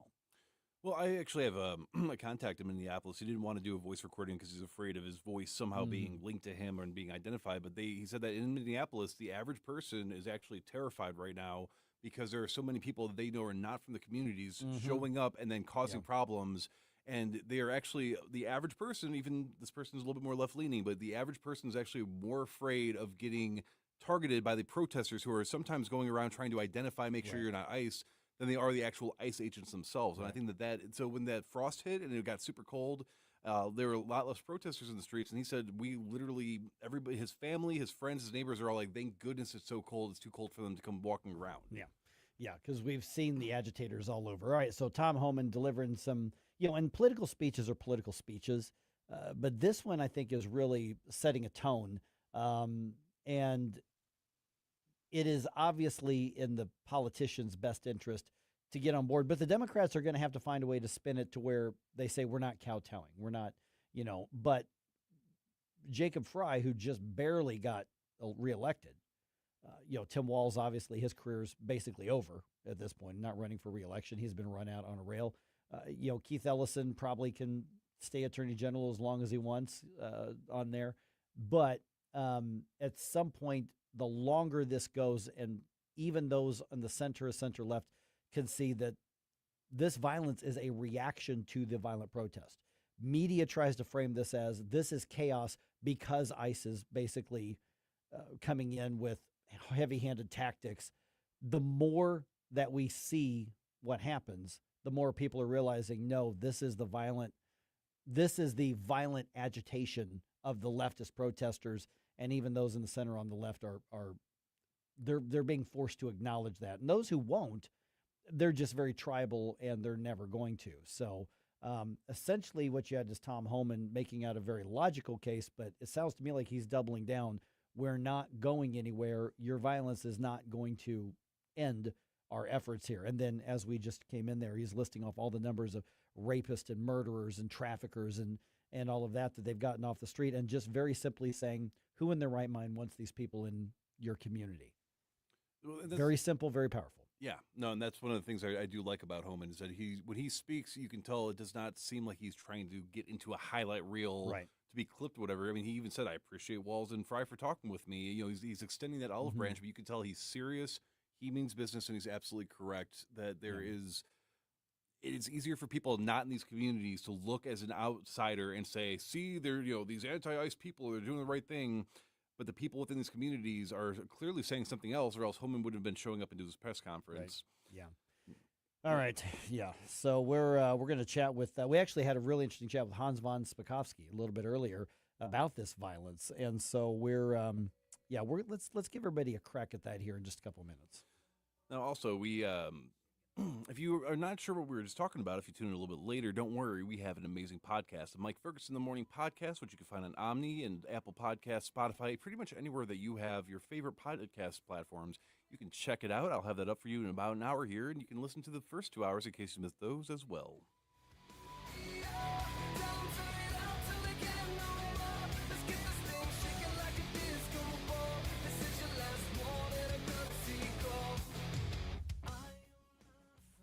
I just want to say to the men of this country, just shut up and step up. On News Talk STL. From the Michaels Flooring Outlet Weather Center. I'm meteorologist Chance Scott with your first alert forecast. We're tracking temperatures a little bit cooler this afternoon, only going to be making our way into the lower 30s, partly sunny skies, mostly cloudy by Thursday, a high of 41. Then we kick off a major warming trend close to 50 degrees into Friday, mostly sunny. Into the weekend, temperatures back down towards the lower 40s Saturday, upper 40s Sunday, mostly sunny skies. Then into midweek next week, we'll look at more chances of rain. For the First Alert Forward Weather Center, I'm meteorologist Chance Scott. Fox News commentary with Charlie Hurt. Next. If you're over 40 and plan to retire someday, the window to protect what you've built may be smaller than you realize. As retirement moves from someday to on the horizon, protecting what you've built becomes just as important as growing it. And that's where Noble Gold Investments comes in. They help investors reduce risk by adding gold and silver to their portfolios. Visit noblegoldinvestments.com, noblegoldinvestments.com. Past performance may not be indicative of future results. Investing in precious metals involves risk. Consult with your tax or financial professional before making investment decisions.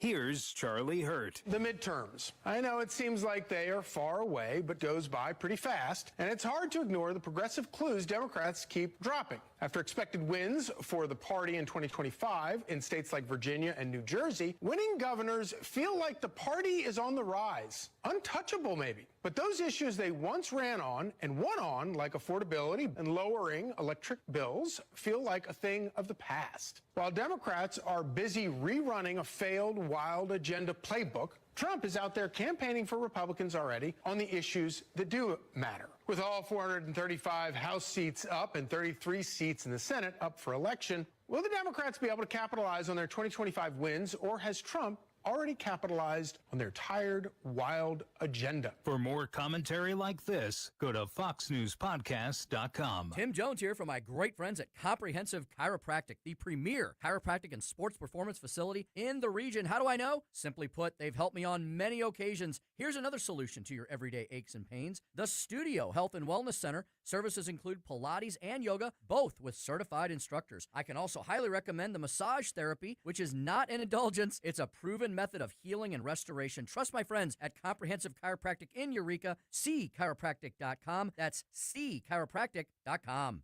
The Vic Porcelli Show. NPR, guess what? Got defunded, and they're going to close down operations. If they're not going to get federal funding, well, then guess what? There are plenty of radio salespeople out there in the United States who can sell time, big time. You know why they don't sell hire a sales team? Because nobody will buy advertising because they suck so bad. Oh my God! You don't see people. You're so correct.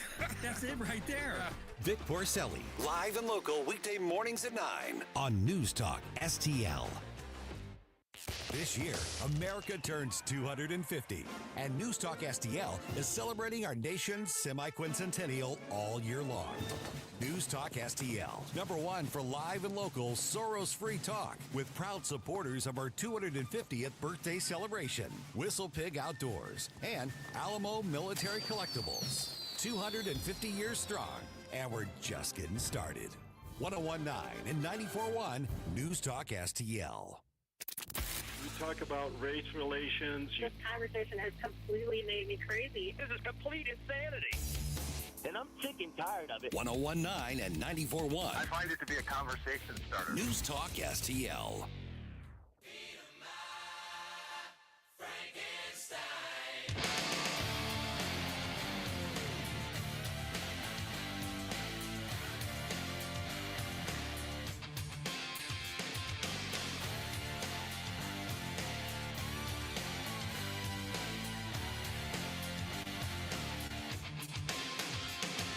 I'm Congressman Bob Onder, and you're listening to Mike Ferguson in the Morning on News Talk STL.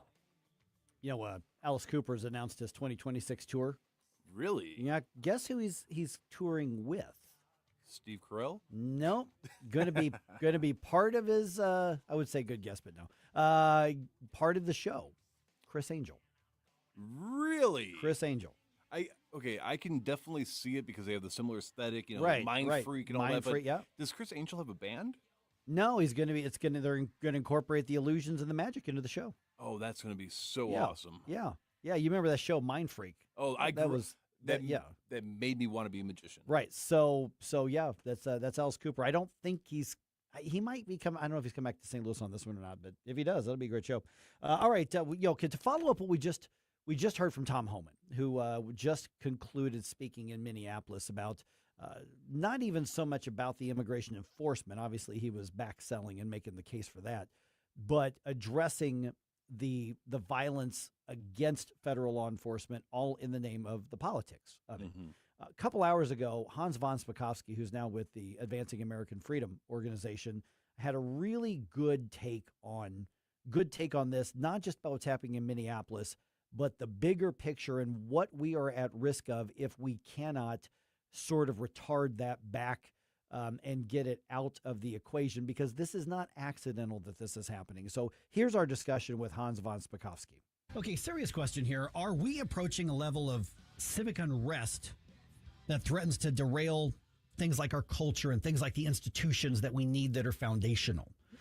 I mean, we've had these waves that go through. We had it for decades. Something happens, there's a massive uprising, or there's a pushback from the public, or there's resistance, and sometimes it's good, sometimes it's bad. And we have these waves, and then things tend to go back to normal. Yes. It feels like it could be different this time around, especially when you look at how those waves are closer together these days, it seems.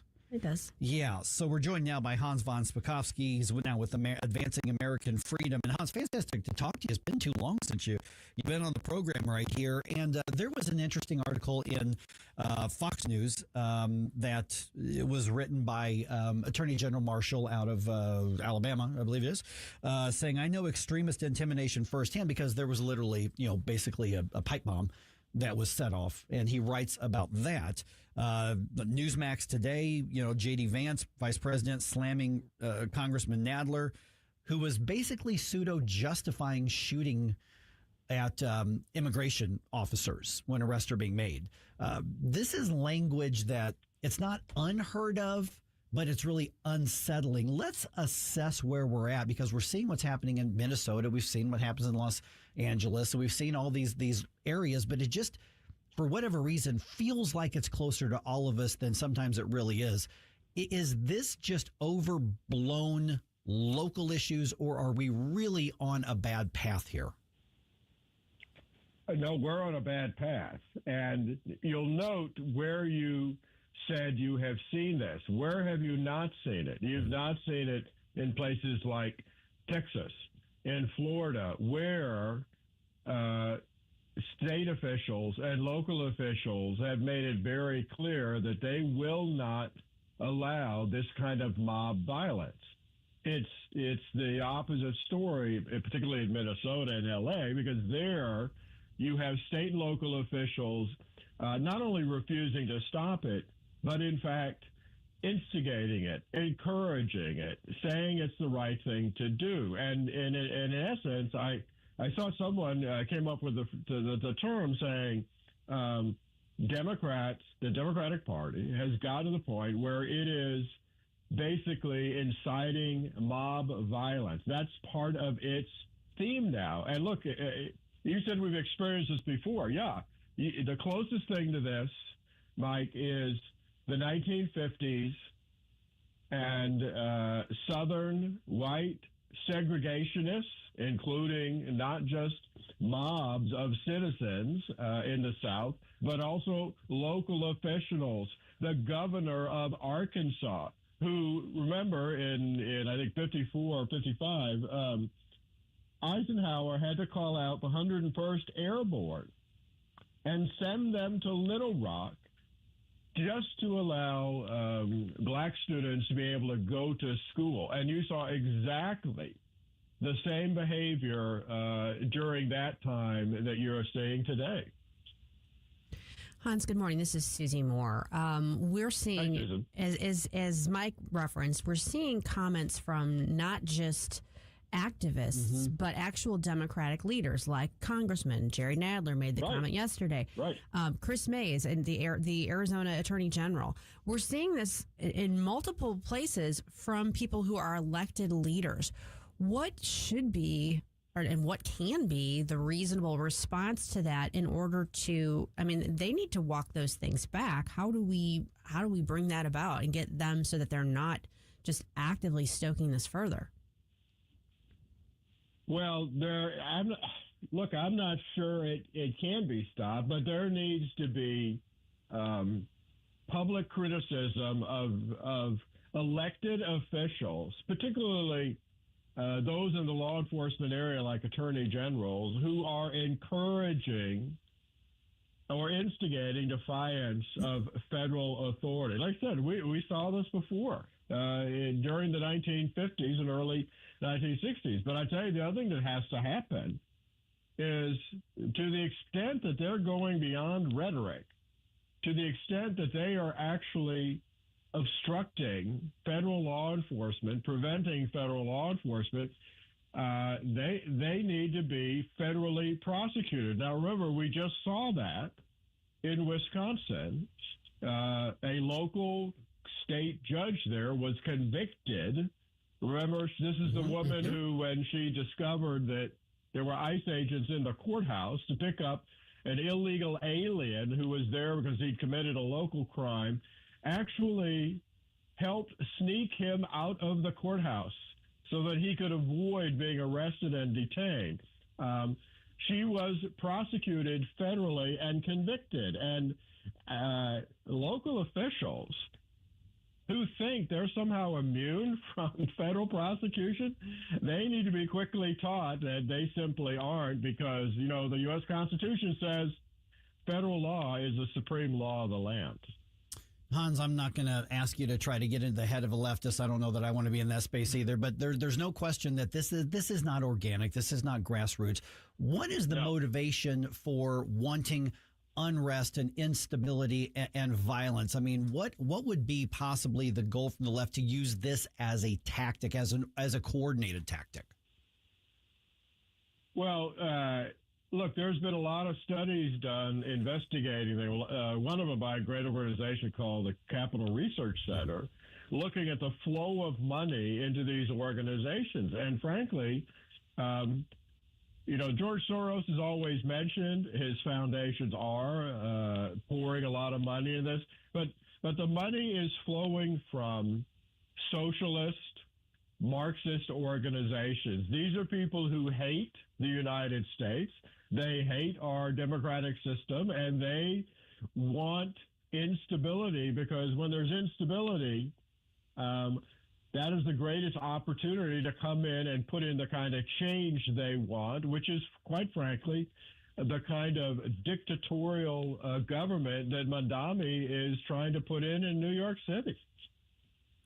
You know, one of the things that I think is stumping people in some ways is trying to figure out where that balance is and where that line can be drawn. You want to not be violating people's First Amendment rights. Sure. You want to allow them to protest lawfully and make their point, have their voices heard, but not to the point where it's infringing on other people's rights. For instance, when you're invading their church services, that sort of thing, right? Or creating a public safety hazard. There was video yesterday of an arrest being made in Minneapolis of observer agitators who the day before had been making like they were pulling guns. They didn't actually have guns on them, but they were making hand gestures like they were pulling guns in order to provoke a response. Suicide by cop from the law enforcement. Right. So it's hard to know, where do we draw the line? How do we enforce the law without going too far? And you know, where do we go from here with it?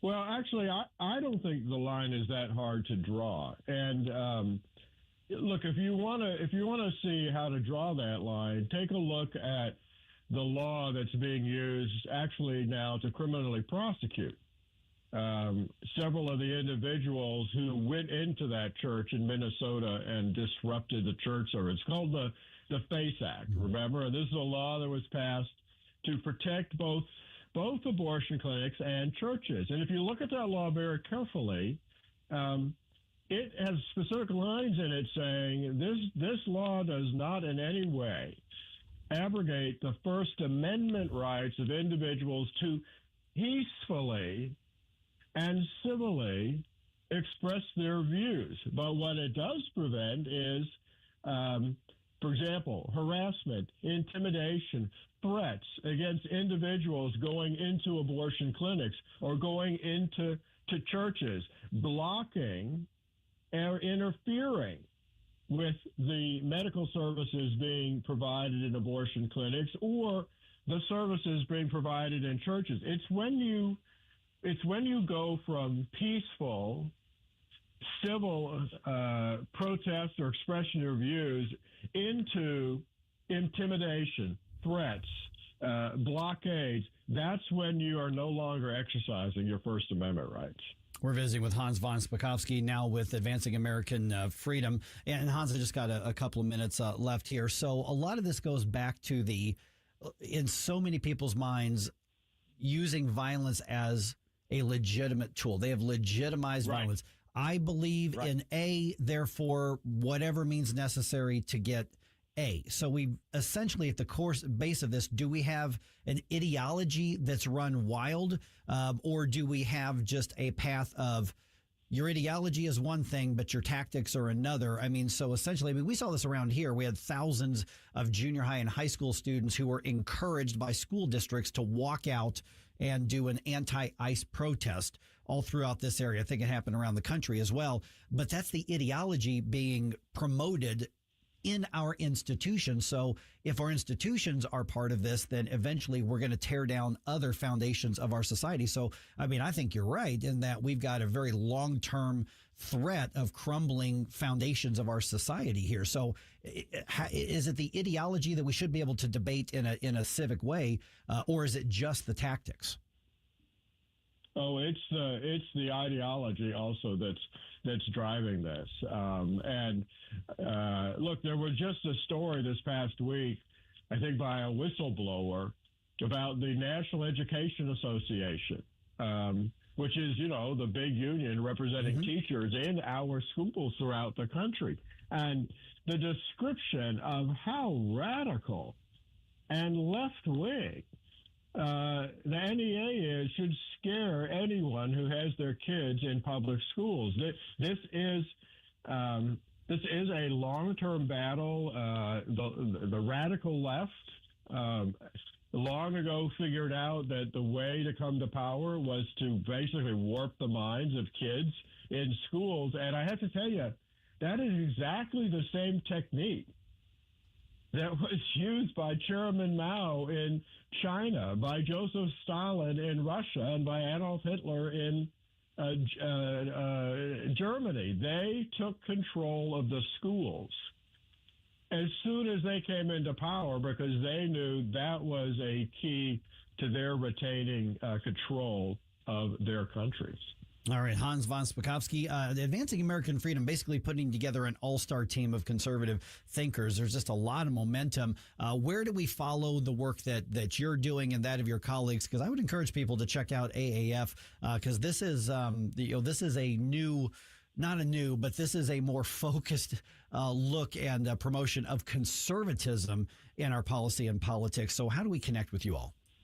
Yeah, well, if they look up Advancing American Freedom, they'll quickly find the website. And, like if they click on my name and bio, they'll find the articles I've written recently on all kinds of topics. And I have several more coming out, including on the lawlessness that we are seeing in our federal courts. All right. And we will be tapping you, hopefully, again, to get you back on the program to talk about that, Hans. Mike, thanks for having me. Susan, you too.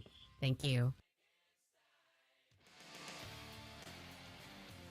If you know somebody that needs to hear that conversation, the podcast will be up shortly after the show's over. But in the meantime, here's some food for thought. Every Friday, we do Flashback Fridays for those that are new to the show. And this week's theme is going to be who are the most powerful and most beautiful, the soothingest, maybe the wackiest female voices from the 80s. I want them. You've got them. Jerome and NewsTalkSTL for your all-female vocal style 80s theme bump music.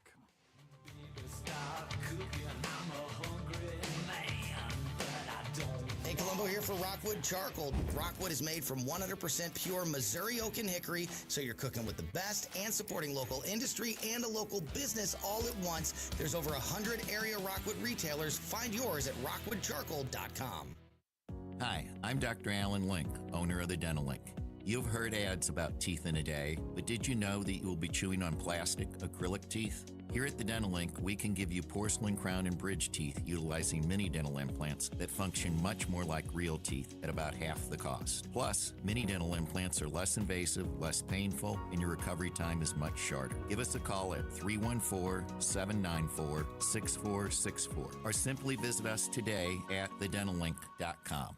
Is diabetes keeping you from enjoying life's special moments? At U.S. Med, we understand the challenges you face, and we're here to help. With U.S. Med, I can finally manage my diabetes without it managing me. U.S. Med offers a wide range of services to simplify your diabetes care. Personalized care plans, convenient access to cutting-edge diabetes tech, and knowledgeable support. Plus, we'll check your insurance so your diabetes care may be covered at little or no cost to you. With U.S. Med, I feel confident and control of my diabetes. I can finally live my life to the fullest. Don't let diabetes hold you back. Choose U.S. Med and experience better birthdays, better adventures, better anniversaries, and better everything. Call now. U.S. Med. Better service, better care. 800-515-2380. 800-515-2380. 800-515-2380. That's 800-515-2380. The Vic Borselli Show. Coming all the way from Defiance, Missouri, the one and only Crazy Joe Brazel from the St. Charles County Council will join us Wednesday at 10:41. Weekday mornings at 9 on News Talk STL.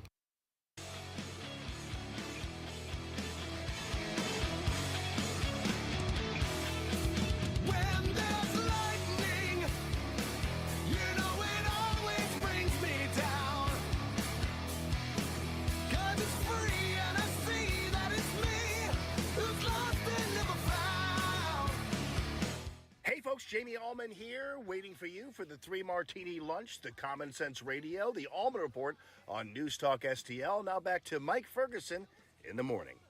The Dio Classic. Yes, this is actually Corey Taylor from Corey Slipknot. Taylor, okay, yeah. I was like, that's a cover. That's a good cover, but that's a cover. And to be honest, Corey Taylor is probably the only person that could do this song. This is my favorite Dio song of all time. Sure. But for him to do it this well, yeah, gotta love that's it. good. That's good cover right there. Yeah, because I mean, you want to go cover something Ronnie James Dio sang. That's a heavy lift. You better get that right, dude. Yeah, you better know what you're doing, and you better do it right, or else you don't come at all, right? Come right or don't come at all. Yeah. And it's funny because with Slipknot, you don't think of them as more of that melodic hard rock. I mean, they're really, they're hardcore. And so, yeah, that's good. That's good cover. Yeah. Nice. All right. 8:55 here. That kind of interesting how the conversation sort of developed. We go drop in on Tom Homan addressing the political violence. We spoke with Hans von Spakovsky, now with Advancing American Freedom, regarding the bigger picture that's threatening. We've got the midterms coming up, and what's weird is you've got the Republicans and the right looking at all this violence saying, clearly, people are going to see this and they're going to favor the Republicans, whereas the left looks at this and says, look at this. This means they're going to favor Democrats because people have to fight back against this, heavy-handed government. And so they're framing what's happening in very, very different ways. And I suspect that the older generations have already made up their mind. Yes. Younger generations? I would, if I was a betting man, I would say that probably the far radical left is probably feeling emboldened by this. They're probably trying to get more people to show up. The more moderate people that are our age are looking at the radicals saying, well, no, you guys are actually making everything worse in your communities.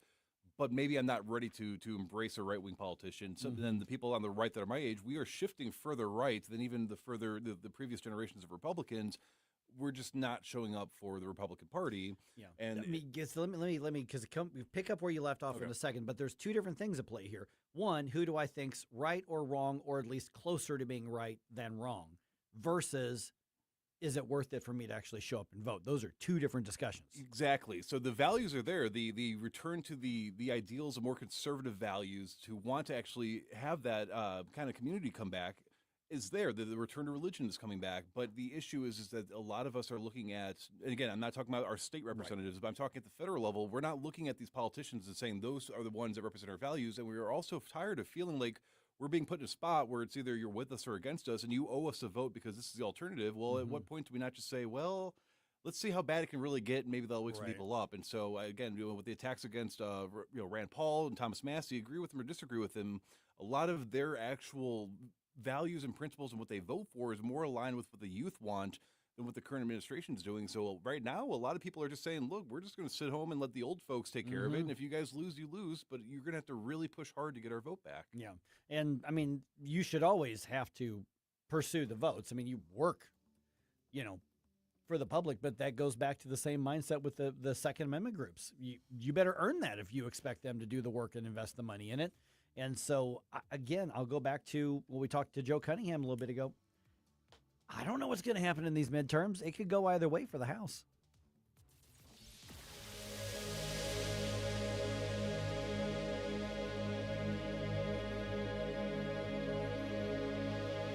Hey, Columbo here for Enter